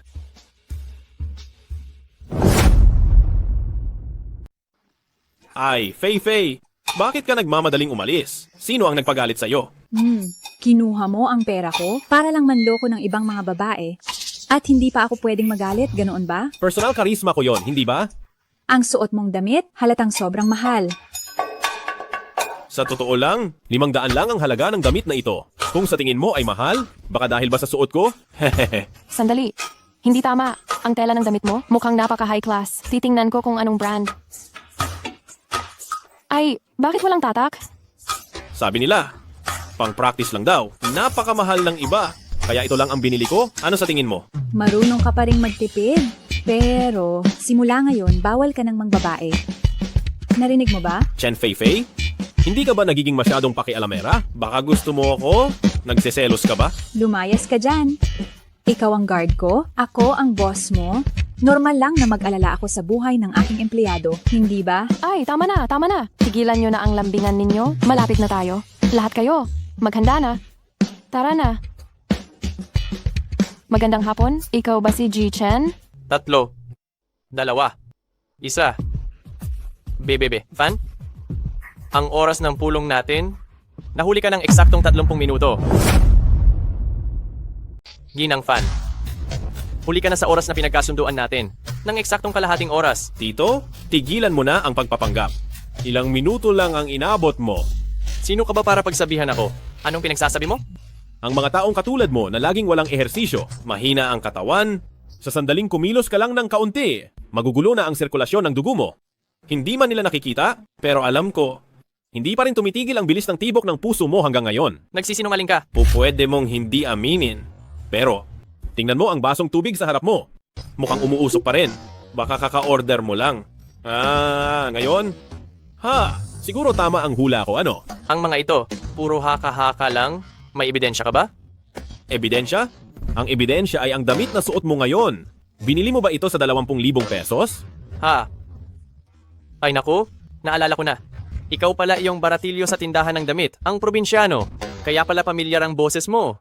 Oo. Isa akong probinsyano. Pero mas mabuti pa sa isang tanga na nagbayad ng sobra. Hindi ba? Sinusumpa mo ako? Huwag kang magkamali. Iniisip ko lang na itong damit na hindi naman naka-sale. 12,000 pesos lang naman kasi ito. Tapos binili mo sa 20,000 ang pakiramdam. Anong ibig mong sabihin? Niloko ako ng babaeng iyon? Tingnan mo, hindi lang ang mukha mo ang namumula, pati ang tenga mo. Mukhang malaking pera ang nasayang mo sa damit na yan. Pero ayos lang. Ganyan talaga ang buhay sa mundong ito. Minsan kailangan mong magpalamang. Sa susunod, mag-ingat ka pag lumalabas. Huwag kang magpapaloko ulit. Ha ha ha. Ay tama na, huwag na kayong mag-away. Sa susunod na lalabas ka, dapat mag-ingat ka talaga. Huwag kang magpapaloko ulit. Ha ha ha. Tama na, huwag ka nang maingay. Chu Liu Feng, sobra na talaga ang ginagawa mo. Ako ang may date ngayon, hindi ikaw. Hindi ko kasi matiis na makita siyang nagpapanggap. Hindi ko na talaga kayang magtimpi, kaya nagbigay lang ako ng paalala. Chu Liu Feng, tama na. Kahit ano paman, mas nauna pa rin si Chen Ying sa atin dumating. Oo nga, kahit ano pa man. Mabuti naman ang intensyon ni Ginoong Chen. Ganito na lang, anuman ang maging gastos ngayon, ako na ang magbabayad. Sige, umupo na tayong lahat.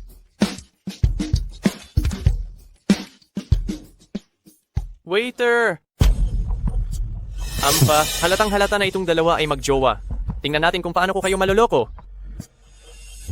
Sir, sigurado po ba kayo sa mga in-order nyo? Hindi lang po medyo mahal ang mga ito. Baka hindi pa po maubos. Pwede ko bang tingnan muna ang menu? Huwag na nating tingnan. Sige, ituloy mo na lang ang order niya. Huwag kayong mag-alala. Ito ang mga kinakain ko madalas noong nasa ibang bansa ako. Hindi naman ito masyadong mahal. Ay, sa bagay tungkol sa ibang bansa. Ilang taon po kayong nag-aral sa ibang bansa, Ginoong Chen? Si Ginoong Chen ba ay nag-aral sa ibang bansa ng ilang taon bago bumalik? Tama.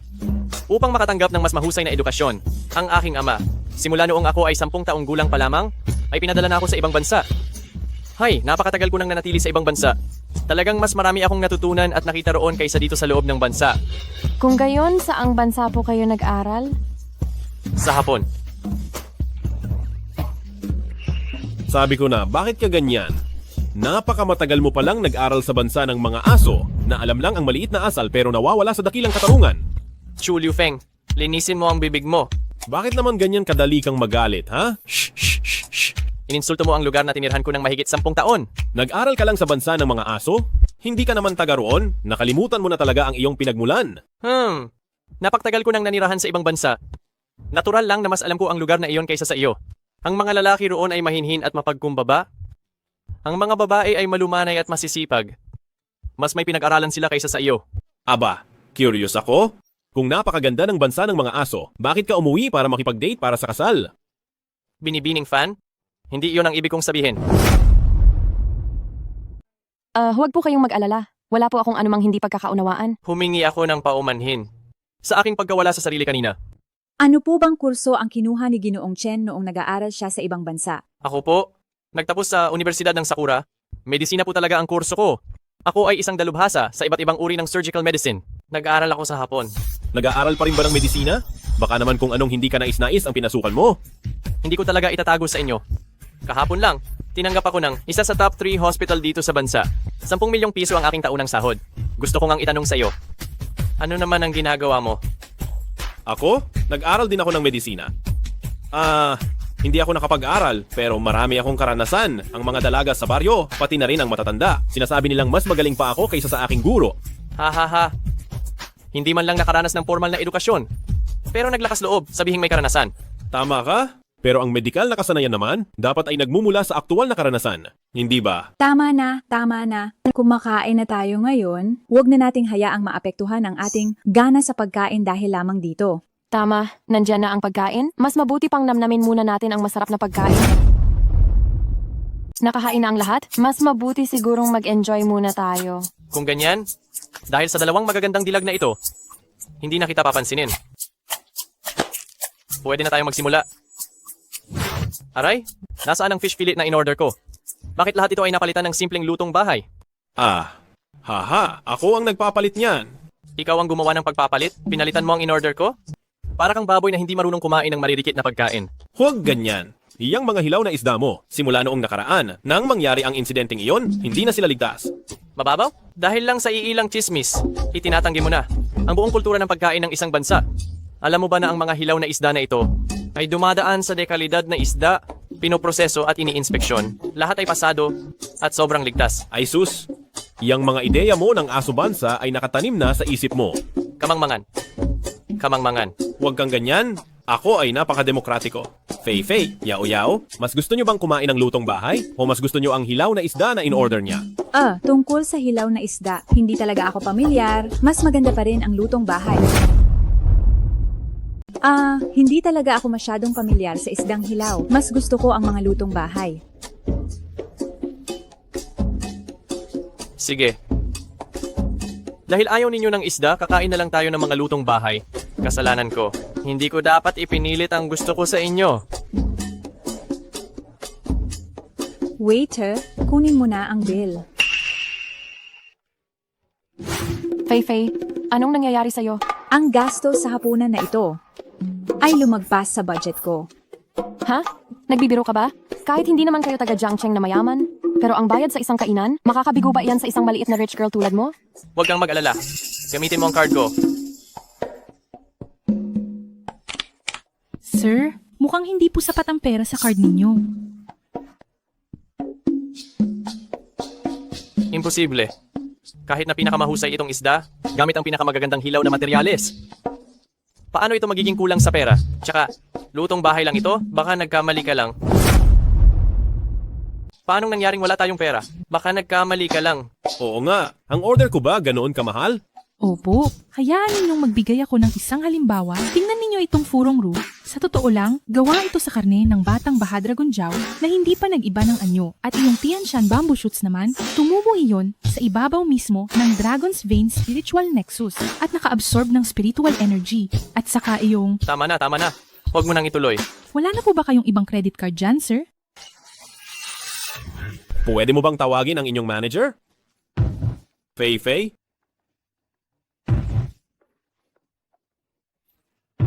Sir, ako po ang manager dito. Mayroon po ba akong maipaglilingkod sa inyo? Ganito po yan. Masyadong mataas ang presyo ng hapunan na ito. Ayaw kong mapahiya o malungkot ang kaibigan ko dahil sa bill. Sir, talagang napakamaalalahanin ninyo. Talaga pong pinahahalagahan namin ang inyong kabutihang loob. Walang anuman. Ang mahalaga kasi, masaya tayong lahat. Ayan na naman. Tama na. Chu Liufeng, huwag ka nang magpanggap, pwede ba? May pera ka man o wala, kailangan mo magbayad. Chen Ying, labis mo akong binigo sa iyong inasal. Tama na, malaki ang naitulong sa amin ni Chu Liufeng. Huwag mo nang dagdagan. Mga ginang at ginoo, dahil sa pagiging mapagbigay ng ginoong ito, itong ulam na ito, libre na niya para sa inyo. Hay nako, tingnan mo ang hitsura niya. Isang mahirap na nagpapanggap na mayaman. Katawa-tawa. Pero, paano siya nagkaroon ng pera para magbayad? Chen Ying, ang ugali mo, nakakadismaya. Mga ginang at ginoo, hayaang ipakilala ko sa inyo itong ginoo. Siya si Ginoong Chu Liufeng. Hindi lang siya mahalagang panauhin namin, kundi siya rin ang aming restaurant, pangmatagalang kasosyo. Ay. Ha? Nagbibiro ka ba? Sabi mo siya. Mahalagang panauhin ninyo? Isang taong hindi man lang makabili ng damit na nagkakahalaga ng 6,000 piso. Sabi mo ay mahalagang panauhin ninyo siya. Niloloko mo lang kami, ha? Ginoo, hindi kami maliit na kainan dito. Ang lahat ng mga tao sa hotel, bawat kilos at salita ay kumakatawan sa imahe ng hotel. Bakit kami magsisinungaling sa iyo? Hindi ka ba bumababa ng bundok? Bakit kilala mo ang mga tao sa hotel? Oh, alam ko na. Kamag-anak ka niya, tama ba? Ikaw ang kamag-anak niya, tama? Sinasadya mong tawaging bihira at mamahaling sangkap ang pagkain ito para lokohin kami, hindi ba? Hump! Hindi nyo ba alam? Si Chu Liufeng ay disipulo ng Longhushan. Disipulo ng Longhushan? Ibig mong sabihin, isa siyang alagad ng daos? Tama, si Ginoong Chu Liufeng ay disipulo ng Longhushan. Responsible siya sa pagtulong sa aming hotel na makahanap ng Lingji Reishi mushroom na sa Longhushan lang matatagpuan. Ngayong pumayag si Ginoong Chu na tulungan ang aming hotel ng walang bayad para makahanap ng 3 Lingji na may pinakamataas na kalidad, kaya ako pumayag na huwag na siyang pagbayarin. Chu Liufeng, matagal mo nang tinatago ang tunay mong pagkatao? Sa totoo lang, wala naman akong dapat itago. Isa lang akong tagalinis sa Longhushan. Pero, mayroon akong kaunting racket. Chu Liufeng, kung ganyan pala ang koneksyon mo, bakit hindi mo agad sinabi? Sinasadya mo akong pahirapan, tama? Hi, kapatid Chen Ying. Diyan ka nagkakamali. Akala ko kasi mayaman ka, kaya pinabayaran kita para naman makapagpasikat ka sa harap ng 2 dilag. Hindi ko inaasahan. Hi. Mukhang mahusay ka palang mag-isip para sa ibang tao. Hindi naman po. Ginoong Chu Liufeng, Ang inyong kabutihan at kagandahang loob ay hinding-hindi namin malilimutan. Sobra na po kayo. Huwag kayong mag-alala. Ginawa ko lang ang nararapat. Ano, nag-eskandalo na naman si Wuxian sa bahay? Uuwi na ako ngayon din. Tara na. Lolo, kamusta na po kayo? Huwag kang mag-alala. Bumalik lang ang dati kong sakit. Pero sa pagkakataong ito, medyo mas malala kaysa noon. Lolo, sa kalagayan nyo ngayon, mukhang sobra kayong napuwing sa inis. Fei-Fei, dumating ka na rin sa wakas. Matagal kitang hinintay. Wuxian, naglakas loob ka pa ring magpakita sa akin? Fei-Fei, huwag mo namang laging taasan ang boses mo sa galit. Kapag naging manugang ka na ng pamilya mo, hindi iyan maganda, di ba?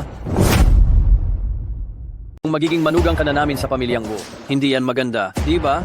Chu Liufeng, ayusin mo siya. Sige po. Aray. Tigilan mo. Huwag mong gagalawin si Young Master Wu. Lolo, huwag kang masyadong ma-excite. Fei-Fei, sabihin mo sa akin, saan ka nagpunta nitong mga nakaraang araw? Lolo, nagkasakit po ako ilang araw na ang nakalipas. Natakot akong mag-alala kayo, kaya nakitira ako sa bahay ni Yaw.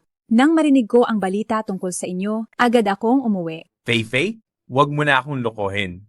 Si Young Master Wu, sinabi na niya sa akin ang lahat. Sabi niya na para mapataas ang kita ng pamilyang Chen, inakit mo raw siya sa opisina. Totoo ba yan? Nagsisinungaling siya. Siya mismo ang nagbigay sa akin ng ganoong gamot. Kung hindi dahil sa agarang pagliligtas ni Chu Liufeng, ang dangal ng apo ninyo matagal nang nawala. Fei-Fei, hindi mo pwedeng gawin yan dahil lang sa tinanggihan kita. At sinabi ko ang totoo sa lolo mo. Kaya sa harap ng lolo mo, ako naman ang pinagbintangan mo, di ba? Kayo? Sino ba talaga ang nagsasabi ng totoo? Sino ba talaga sa inyo ang nagsasabi ng totoo? Hindi ba't simple lang yan? Ang aking puso at kilos ay tulad ng salamin. Ang aking isip at nais ay puro kabanalan. Ang sumpa ng katotohanan. Tayo na. Fei-Fei, sa susunod na 3 minuto, lahat ng sasabihin ni Wuxian ay magiging pawang katotohanan. Paano nangyari yan? Kung hindi ka naniniwala, tanungin mo siya sa harap ng lolo mo. Wuxian, Ha? saan ka nagpunta kagabi? Nasaan ka? Kagabi, kasama ko. Ang 2 babae sa nightclub. Nagsaya kami buong gabi. Kung gayon, paano mo ako pinatulog noon? Noong pumunta ka sa opisina ko para pirmahan ang kontrata, kumuha ako ng pampagana galing sa isang drug maker at inilagay ko sa tasa mo. Hindi ka ba talaga natatakot na pagkatapos nito, gagantihan ka ng pamilya Chen? Napakaliit at mahina ng pamilya Chen ninyo. Bakit ako matatakot sa iyo? Kung magtagumpay ka, pakakasalan mo ba talaga ako? Kapag nakuha na kita at wala ka ng kawala, ipapakalat ko na lang na ikaw ay isang babaeng walang gustong lalaki, kaya mapipilitan kang maging akin. Ikaw lang ang magiging babae ko at isa sa mga sikretong kasintahan ko. Ha? Itong binata ng pamilya Wu ay mas masahol pa sa inaakala ko. Ha. Dahil sa pambubuli mo sa Fei-Fei namin. Tama na ang pananakit. Sasabihin ko sa iyo, kung patuloy mo akong sasaktan, ang pamilya mo ay magkakasala ng matinding krimen.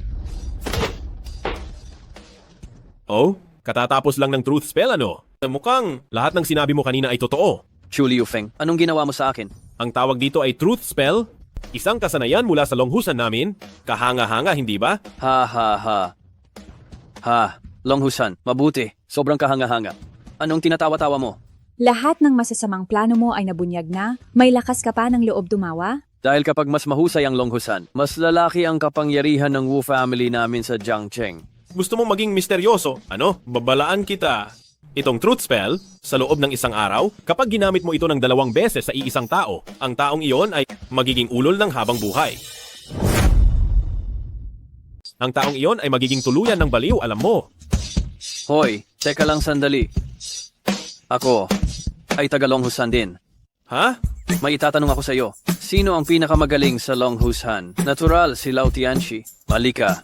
Sa Longhusan, sa mas nakababatang henerasyon, may lumabas na henyong manggagamot. 10 beses siyang mas magaling kaysa sa kanyang guro. Magaling siya? Pero anong pakialam mo? Siyempre, may kinalaman. Kami, ang pamilya Wu, sadyang gumastos ng 70% ng aming yaman para tanggapin ako ng panganay na disipulo ng manggagamot na ito bilang kaniyang estudyante.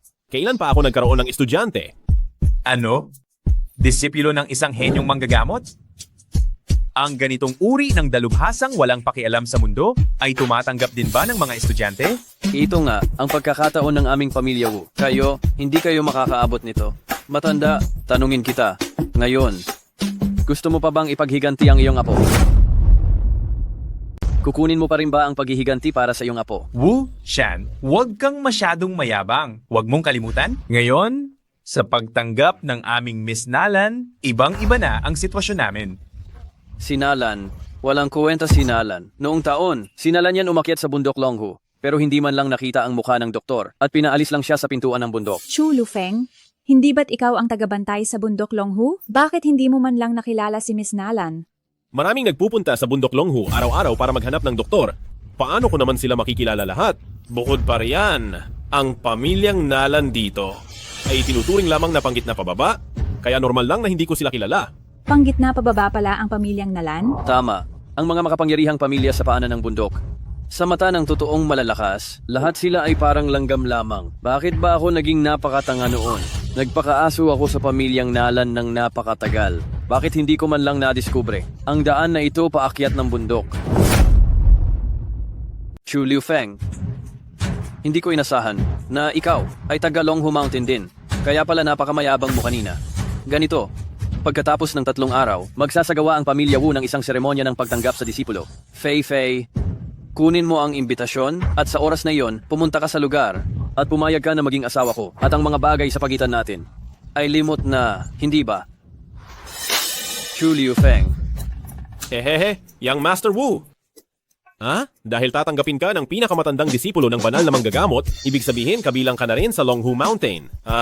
Itong seremonya ng pagtanggap sa disipulo ay tiyak na pupuntahan ko. Dalahin ko rin si Fei at dadating kami ng eksakto sa oras.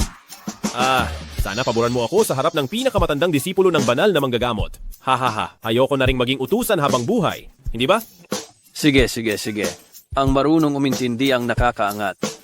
Sa oras na iyon, hanggat nandoon ang tao, ang problema mo ay sagot ko. Ang tungkol sa iyo, ako na ang bahala diyan. Sige po, mabuti. Iyan na ang napagkasunduan. Paalam, Wu Xiao. Aba, ingat po kayo. Chu Liufeng, ikaw. Fei, kung magtitiwala ka sa akin, kailangang pumunta ka sa piging na ito ng pagpapakilala ng guro. Magkakaroon ng isang napakagandang palabas. Tiyak na magugustuhan mo. Yaw, bakit ka nandito rin? Ang punong disipulo ng manggagamot ng Longhu Mountain, personal na dumating dito sa Jiangcheng. Napakalaking bagay nito. Ako, nakinabang ako dahil sa iyo. Tinanggihan ni Wu Xiao ang kahilingan ng 10 pinakamalaking pamilya sa Jiangcheng na sumali sa komperensya, pero dahil kaibigan mo ako, kaya pinayagan ako ni Wu Xiao na saksihan ng seremonya ng pagtanggap ng disipulo. Yaw, wala akong tutol na pumunta ka, pero bakit kasama mo pa siya? Kung ikaw, na isang simpleng buwaya, ay pinapayagang pumunta, bakit hindi ako pwedeng pumunta? Nakalimutan kong formal na ipakilala sa inyo, si Ji Chenying, tinalikuran ang mataas na sweldo mula sa ospital na binanggit kanina, at ngayon siya ang punong manggagamot ng pamilya Fan. Ang tanging dahilan ng pagpunta ko ay makipagpalitan ng karanasan sa medisina sa punong disipulo ng manggagamot. Sa huli, may mga pagkakataon pa para magtulungan tayo. Ang taong biglang nagpapakita ng sobra-sobrang kabaitan ay may masamang intensyon. Gusto mo bang maging malapit kay Fan Yaoyao para sundan siya? Anong alam mo, ang pagiging chief physician ko sa pamilya Yaoyao ay para lamang sa pagtulong at pagpapagaling, wala nang iba. Kung liligawan ko si Fan Yaoyao, hindi ka siguro tututol, di ba? Anong pakialam ko kung ligawan mo si Fan Yaoyao? May kinalaman ba sa akin yan? Kung may kakayahan ka. Ginoong Chenying, may kailangan akong ipaalala sa iyo. Ang mataas na katayuan ng unang disipulo ng Divine Doctor ay mas mataas kaysa sa inaakala mo. Tama, mamaya, pagpasok natin, huwag kang masyadong magsasalita. Sapagkat baka sakaling ma-offend mo ang unang disipulo ng Divine Doctor, ang mapagtanim na si Young Master Wu, ay hindi nga ito madaling kalabanin. Ano ngayon kung mataas ang katayuan niya?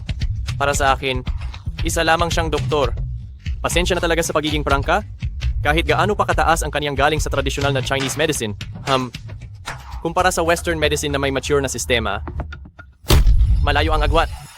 Si Chenying ay dumaan sa elite na edukasyon, marunong siyang pigilan ang kanyang mga salita at kilos. Sa ating lahat, ikaw ang pinakanararapat bigyan ng atensyon. Huwag mong kalimutan kung sino ang nagpaalis kay Miss Nalan sa handaan ni Lolo Chen dahil sa matinding galit. Huwag kang mag-imbento, lagi namang sinasabi ni Miss Nalan na si Wu Xian ang may kasalanan. Sinasabi ni Ginang Nalan na si Wuxian ang dahilan ng gulo. Tama na, wag na kayong mag-away. Malapit nang magsimula ang pagtitipon ng mga mag-aaral at guro. Tara na sa loob. Ay sandali lang, hintay lang sandali. Masakit ang tiyan ko. Pupunta muna ako para gumamit ng palikuran. Nilagyan mo ba ako ng kung anong bagay? Sabi ko na sa iyo na huwag ka masyadong kumain ng hilaw na isda. Puno ng pamilya, nakaabot na ang 4 na kalahok sa seremonya. Alam ko. Wu Tianyu? Hindi ba ikaw ang nagpatawag sa amin? Bakit ka nagpapanggap at naglilihim dito? Pinapunta ko nga kayo, pero wala kayong alam sa mga patakaran. May-ari ng pamilyang Wu? Hindi ko masyadong maintindihan kung ano ang ibig mong sabihin. Wala kayong kahit kaunting paggalang?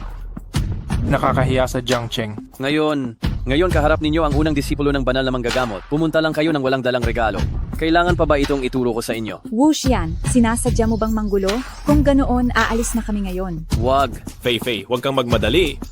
Nakikita ko pa lang ang pagmumukha ni Wuxian, talagang nandidiri ako. Hanggang kailan pa tayo maghihintay? Tingnan muna natin ang unang disipulo ng banal na manggagamot. Kapag naglakas loob kang papayag na ako ay mapahamak, hindi kita patatawarin. Huwag mag-alala, hindi ko hahayaang mapahamak ka. Saka, kung sakaling mangyari iyon, ako ang magpoprotekta sa iyo?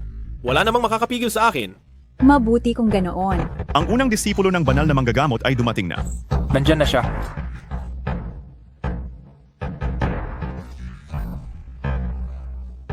Kumusta po kayong lahat? Ako po si Wang Ye, ang unang disipulo ng banal na manggagamot. Tawagin niyo na lang akong siya Wang. Kung gayon, may disipulo nga pala ang banal na manggagamot? Siya pala talaga. Ang 32 henerasyong pinuno ng sekta ng Jeking.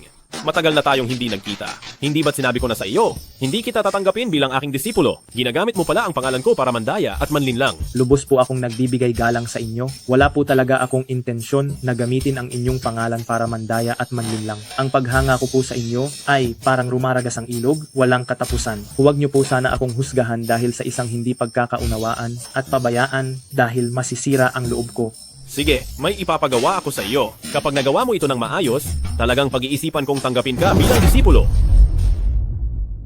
Kung gayon, mayroon akong isang misyon para sa iyo. At basta't magaling mo itong natapos, talagang tatanggapin. Itang disipulo. Kuya Chu, ikaw ba talaga ang nagsabi niyan? Hindi. Master, bakit? Patuloy mo siyang tinitingnan? Sa tingin ko ang taong ito na pumunta rito ay nagdadala ng masamang pangitain. Ano?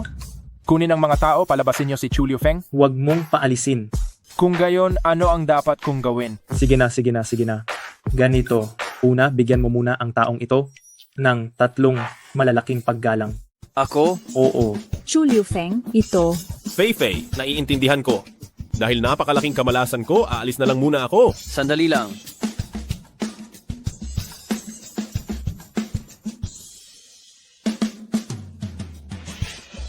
Master, ano ang susunod dito?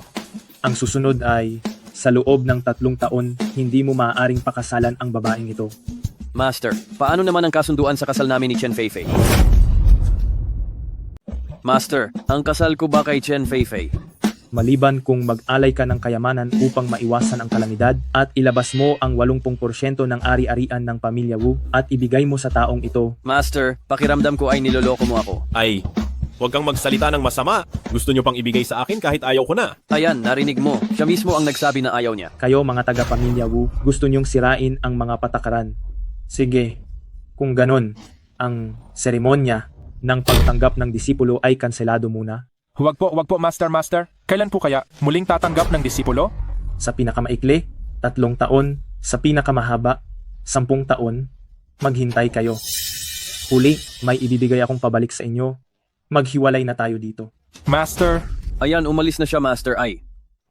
Chu Liufeng, itong nangyari ngayon, paano mo ito pananagutan? Anong pananagutan ko dyan? Dinala ko si Fei dito ngayon para sana, sa harapan ng unang disipulo ng Divine Doctor, purihin mo ako at tapos sisisihin mo pa ako?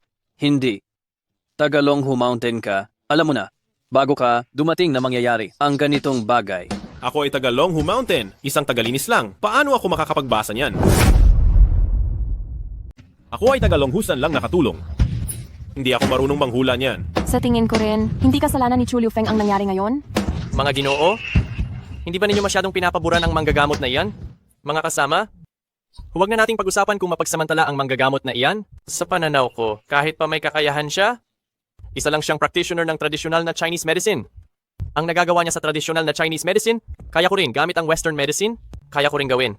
Ang hindi niya nagagawa sa tradisyonal na Chinese medicine, ako, gamit ang Western medicine, kaya ko rin gawin. Chen Ying, tama na. Yao, ang pagpili mo sa akin bilang chief physician ninyo, hindi ba dahil naniniwala ka sa Western medicine? Iyan ay dahil hindi ka humihingi ng kabayaran? At bukod pa riyan, maaari ka ring maging pananggalang ko sa mga blind date? Chen Ying masyado ka namang umasa sa wala. Ginoong Chen Ying, patuloy ka sa pagsasalita ng masama laban sa manggagamot. Kalaunan ay magdadala iyan sa pamilya Fan matinding sakuna. Para maiwasan ang sitwasyong iyan, iminumungkahi ko na pumunta ka na lang sa mas malaking ospital para maging isang attending physician.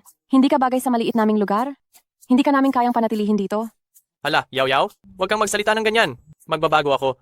Magbabago na ako, hindi ba pwede? Sabi ko sa iyo, Chen Ying, bumalik ka na lang sa inyong bansang aso para maging doktor doon. Bumalik ka na lang at maging doktor sa inyong bansang aso para hindi ka na mahirapan. Kayo, hindi ba kayo hihinto sa pambubuli?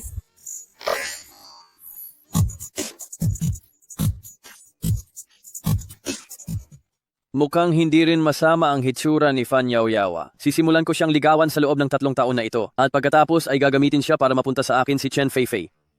Ginang Fan, ngayon na iniwan mo na si Chen Ying na basura, magbubukas ka na ba agad ng bagong kabanata ng pag-ibig? Ginoong Wu, ano po ang ibig ninyong sabihin? Ay, noong birthday party ni matandang Ginoong Chen kanina, mukhang sinusuportahan ni Ginang Fan ang alok ko kay Bibi at Chen Feifei na magpakasal, hindi ba? Tama, dahil ang pamilya Wu ang pinakamalaking pamilya sa Jiangcheng, si Feifei ay hindi na kailangan pang magdusa kung makakasama kanya. Ay, pero ayon sa mata ng dakilang master, tapos na ang aking kapalaran kay Bibi, Chen Feifei. Nakakalungkot naman talaga. Sa totoo lang, ang pamilya Chen ay pwedeng maging isang malaking pamilya sa pamamagitan ng kasal na ito. Pero mukhang hindi na ito mangyayari. Yao, mukhang masyado kang interesado sa mga bagay na tungkol sa aming pamilya Chen. Pero madalas sabihin ng aking ama na ang babae ay kailangang umasa sa sarili, hindi sa lalaki. Kahit ordinaryong babae, kailangan ding magsikap upang makabuo ng sarili niyang mundo. Tulad mo ngayon. Pero mahirap para sa babae ang magsikap at makipaglaban. Ayoko makita na naghihirap ang best friend ko. Yao, ako si Wuxian kahit hindi ako bigatin. Pero hindi ko papayagan na magdusa ang mahal kong babae. Wu Xiao, hindi ko masyadong maintindihan ang sinasabi mo. Ang ibig kong sabihin ako, si Wuxian, ang pamilya Wu. Ang pamilya Wu ay handang makipagtulungan sa pamilya Fan para makagawa ng pangalan sa Jiangcheng. Umaasa din ako na si Yao. Sa tulong ko, ay umangat pa ang career.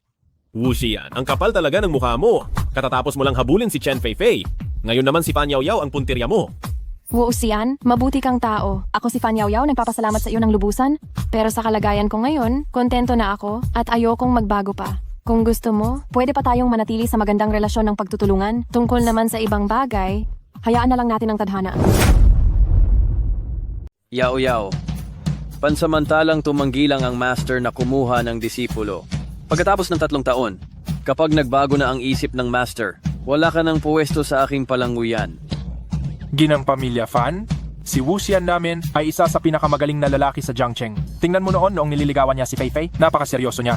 Wu Laogo, huwag mo nang irerekomenda si Wuxian ninyo. Hindi siya gusto ni Ginang Fan. Chu Liufeng, sawang-sawa na ako sa iyo. Mula nang dumating ka, lahat ng bagay na ginagawa ko ay naging malas. Huwag kang magpahuli ng iyong kahinaan sa akin. Kapag nakahanap ako ng pagkakataon na pabagsakin ka, sisiguraduhin kong magdudusa ka. Wuxian, sa ganyang pananalita, madali kang mawawalan ng kaibigan. Chu Liufeng, kailangan mong bigyan ng paliwanag ang pamilya Wu ngayon. Nandito ako ngayon upang maging tulay. Ang intensyon ko ay pagsamahin si Wuxian at Chen Feifei, pero...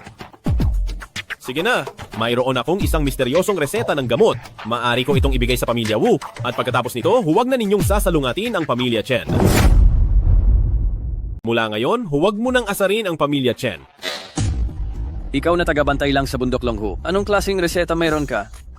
Sasabihin ko sa iyo, kung iniisip mong padadalhan mo lang kami ng pamilya Wu, anong ganito? Nanaginip ka? Ano itong reseta? Nanggaling iyan sa loob ng bundok Longhu, napakabisa niyan. Binibining Fan, kung gusto mo, isang basurang papel lang iyan. Ibibigay ko na lang sa iyo. Young Master. Masamang balita, Young Master.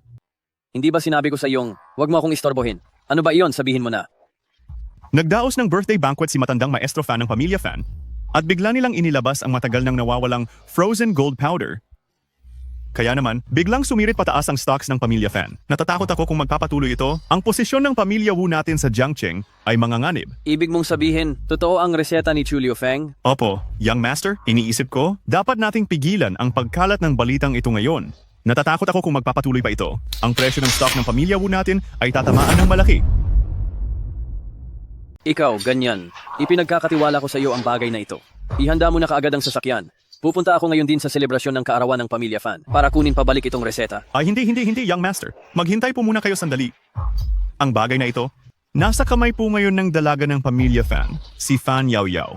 Mahirap po nating kunin iyan. Nasa kamay ni Fan Yao Yao pala. Mas madali ko itong makukuha pabalik. Ay, Young Master, ang atin pong panimulang pusta ay hindi po sapat.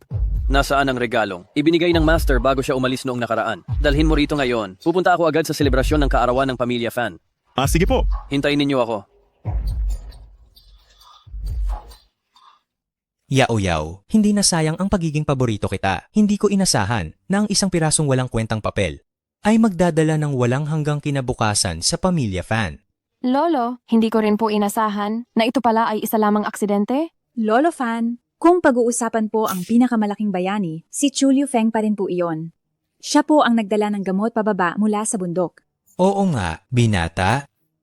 Ano ang gusto mo? Ang batang pinuno ng Pamilya Wu, si Wu Xian ay dumating. Dumating na ang batang Panginoon ng Pamilyang Wu, si Wu Xian. Sa kaarawan ni Lolong Fan, syempre, kailangan nandito ako. Akala namin Batang Ginoong Wu, abala ka kaya hindi na kami nagbalak na abalahin ka pa?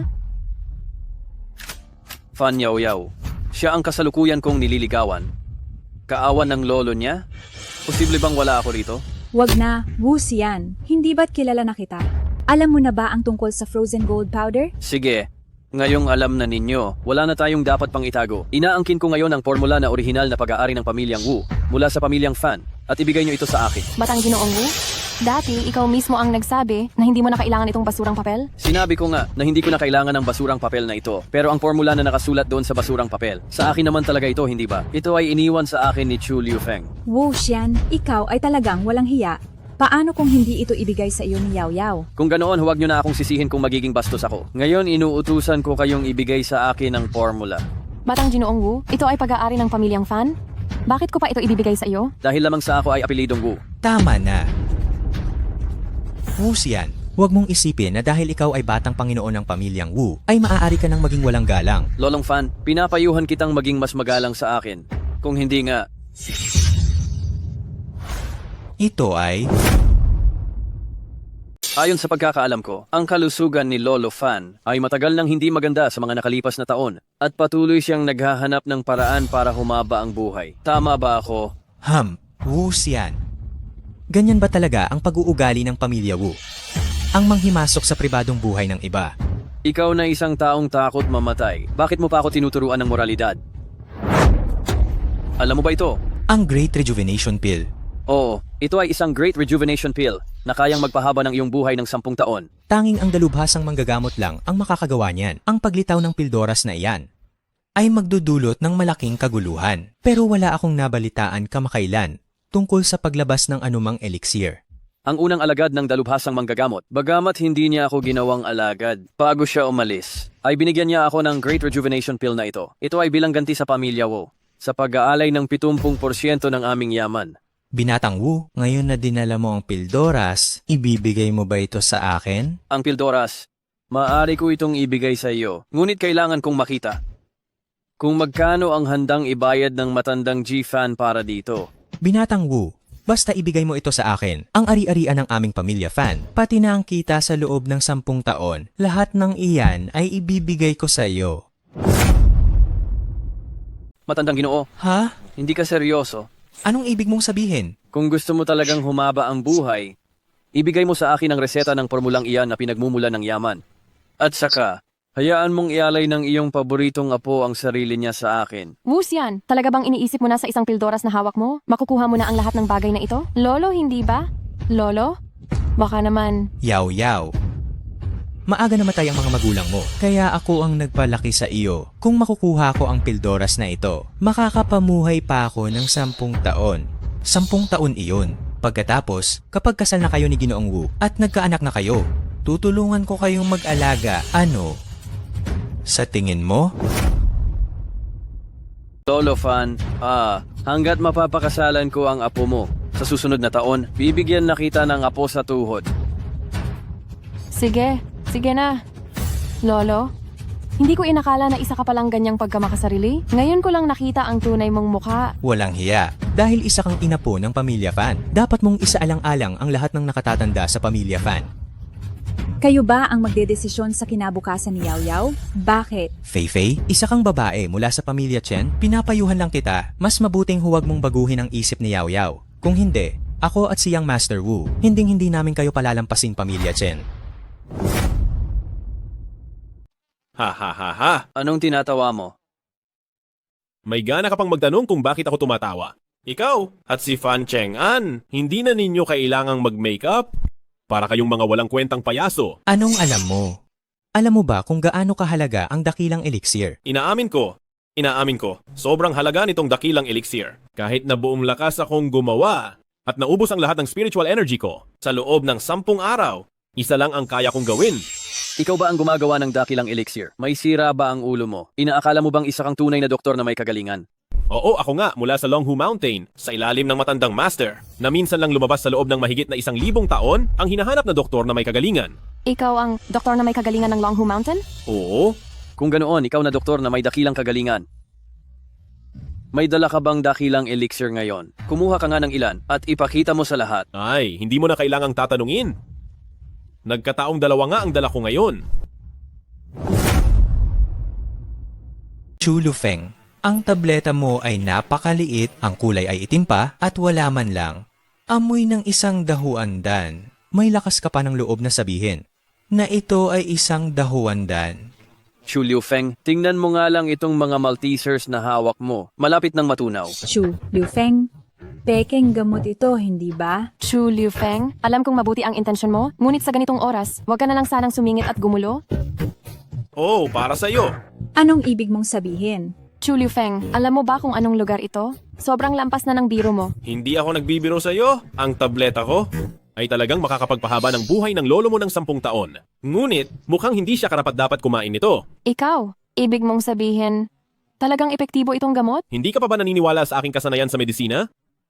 Subukan mo. Yao Yao, baka gusto mong subukan muna? Mas maganda yan kaysa makipagtulungan ang lolo mo sa taong tulad ni Wu Xian. Sige, paniniwalaan kita, susubukan ko.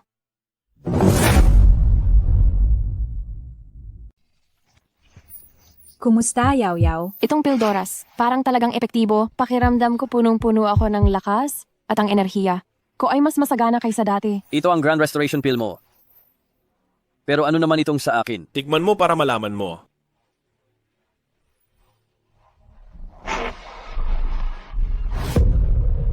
Ha? Wu Xiao. Sumasakit ang tiyan ko. Anong nangyayari dito? Ang Pildoras na ito ay peke na palihim na ginawa ni Wang Ye nang wala akong kaalaman. Ang Grand Restoration Pill, kapag nagkaroon lang ng kaunting pagkakamali, maaari itong maging lason. Anong sabi mo? Kapag kinain mo iyan, mamamatay ka sa loob ng 3 taon. Chu Liufeng, ito ang Pildoras. Mukhang... Ang tunay na Grand Restoration Pill ay pinagsama-samang esensya ng lahat ng gamot sa iisang anyo. Kulay itim na parang tinta, hindi nawawala ang bisa ng gamot, kaya paanong magkakaroon ito ng amoy? Yao Yao, yung Pildoras na hawak mo, maaari mo bang ibigay kay Lolo? Ang Pildoras ko. Ang Pildoras mo, Fan Yao Yao? Nakalimutan mo na ba kung paano kanya ginamot kanina? Kung ganoon, ano ang gagawin mo? Lolo Fan, gusto mo ba ang tableta na hawak ko? Dr. Chu, ibigay mo lang sa akin ang tableta. Gagawin ko ang anumang ipagawa mo. Sige, hindi kita pipiliting gumawa ng mahirap. Mula ngayon, isantabi mo na ang katayuan bilang pinuno ng Pamilya Fan at si Fan Yao Yao na ang hahalili. Anong masasabi mo? Ano? Para lang sa tabletang ito, kaya mo ng talikuran ang iyong pinakamamahal na kamag-anak. Matandang Ginoo, talagang ngayatang ulianin ka na. Hindi ako tao, isa akong hayop. Hindi ako tao. Dr. Chu, ang tableta, maaari mo bang ibigay sa akin?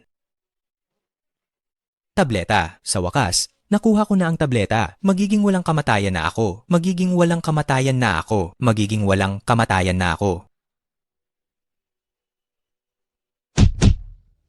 Sige na. Huwag ka nang kumain ng kung ano-ano pagkatapos nito. Chu Liu Feng, ngayon, dapat mo nang ipaliwanag kung ano talaga ang nangyayari, di ba? Anong ipapaliwanag ko? Bakit mo itinago ang iyong pagkatao? At bakit mo ako gustong tulungan? Bakit mo itinago ang iyong pagkatao? At bakit ka handang tulungan ako? Iyan, tanungin mo ang pinakamatalik mong kaibigan. Chu Liu Feng, ikaw! Fei Fei, huwag kang magpalit ng usapan. Sabihin mo ano pa ang tinatago mo sa akin. Yaw-yaw. Sa totoo lang, alam ko na simula pa lang na si Chu Liu Feng ang taong pinagkasunduan mong mapangasawa. Ha? Ang taong pinagkasunduan kong mapangasawa noon ay ang banal na manggagamot mula sa Longhu Mountain? Hindi. Ang dahilan kung bakit hindi ko sinabi sa iyo noon ay dahil gusto ko muna siyang imbestigahan kung isa siyang manloloko. Tungkol sa pagiging banal niyang manggagamot, katulad mo, ngayon ko lang din nalaman. Hi. Gusto ko sana na makisama sa inyo bilang ordinaryong tao. Ngunit ang nakuha ko ay paglayo. Hindi na ako magpapanggap, ako ang banal na manggagamot ng Longhu Mountain. Aaminin ko na. Hindi ko inasahan na sa huli, mabubunyag din ang pagkatao ko. Tadhana nga naman. Huwag kang magmayabang dyan. Pumirma tayo ng 3 taong kontrata. Hanggat hindi pa tapos ang kontrata, isa ka pa ring bodyguard ko. Ang isang dalubhasang manggagamot ang magiging bodyguard ko. Walang maniniwala kung sasabihin ko ito. Sabihin mo na Chu Liu Feng, ano ba talaga ang nasa isip mo? Anong nasa isip ko? Dahil ikaw ang aking nakatakdang mapapangasawa? Handa ka bang pakasalan ako? Oo. Hindi ba sinabi mo dati na kung pakakasalan kita, babaliin mo ang mga binti ko? Matagal nang lumipas ang mga bagay na iyon. Dahil sa mga nangyari ngayon, pakiramdam ko, ikaw ay isang tao na karapat-dapat paglaanan ng buong habambuhay. Kaya naman, kung handa mo akong pakasalan, agad-agad akong sasagot ng oo. Ginagawa ko ang mga bagay-bagay, batay lang sa sarili kong prinsipyo. Alam ko na. Mukhang kayo na ni Fei Fei ay may malalim na nararamdaman sa isa't isa. Medyo nakakaistorbo na ako. Hindi. Sino yon? Nagmamadali. Sino ang tumawag sa akin?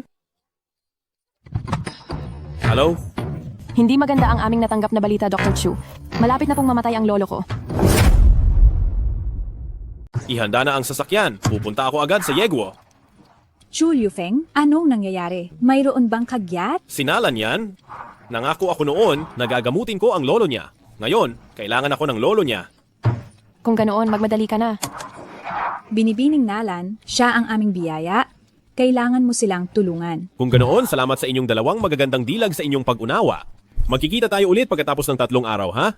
Chu Liu Feng, sa 3 araw na ito, kailangan mong pag-isipan ng mabuti ang posisyon namin ni Yao Yao sa puso mo.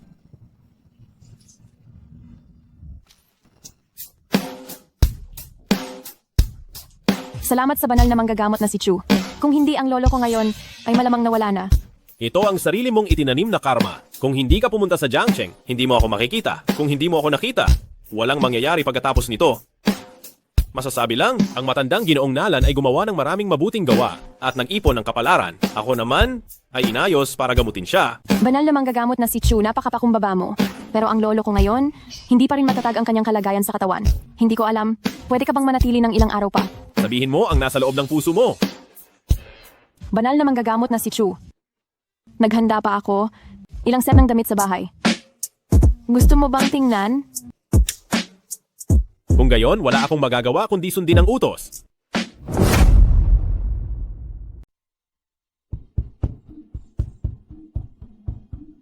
Uy, Chu Liu Feng, hulaan mo kung nasaan na ngayon ang dalawang magandang babae.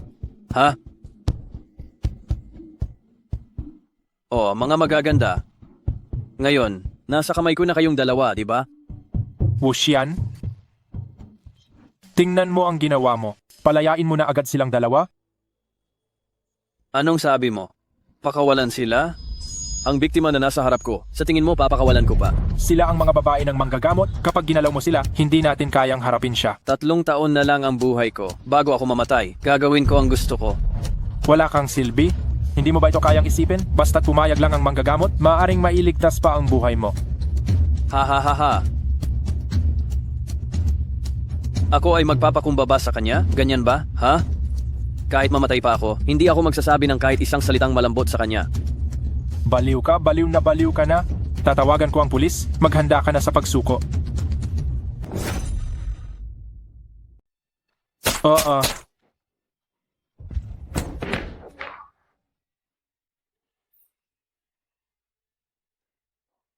Halika na, tayo na lang tatlo ang natitira, hindi ba? Ay, Ano? Bakit ang bilis mong dumating? 2 araw pa lang, alam ko nang magulo ang gagawin mo. Kaya umuwi ako ng gabi. Mga magagandang dilag? Sabay niyo akong tinawag. Anong kailangan niyo? Kailangan mong sagutin ang tanong na hindi mo nasagot bago ka pumunta sa Yegok. Iyon na ang tamang-tamang oras. Chu Liufeng, diretsuhin mo na. Rerespetuhin ko ang anumang desisyon mo. Kailangan mo kaming bigyan ng sagot. Sino ba talaga at sino ang pipiliin mo? Dahil umabot na tayo sa puntong ito, wala akong magagawa kundi wala akong pipiliin sa inyo. Chu Liufeng, nagloloko ka na naman. Aray. Ang 5 dilag na ito ay may malaking krisis sa kanilang kapalaran. Kailangan ko pa silang iligtas. Mamatay ka na. Mga dilag, patawarin niyo muna ako.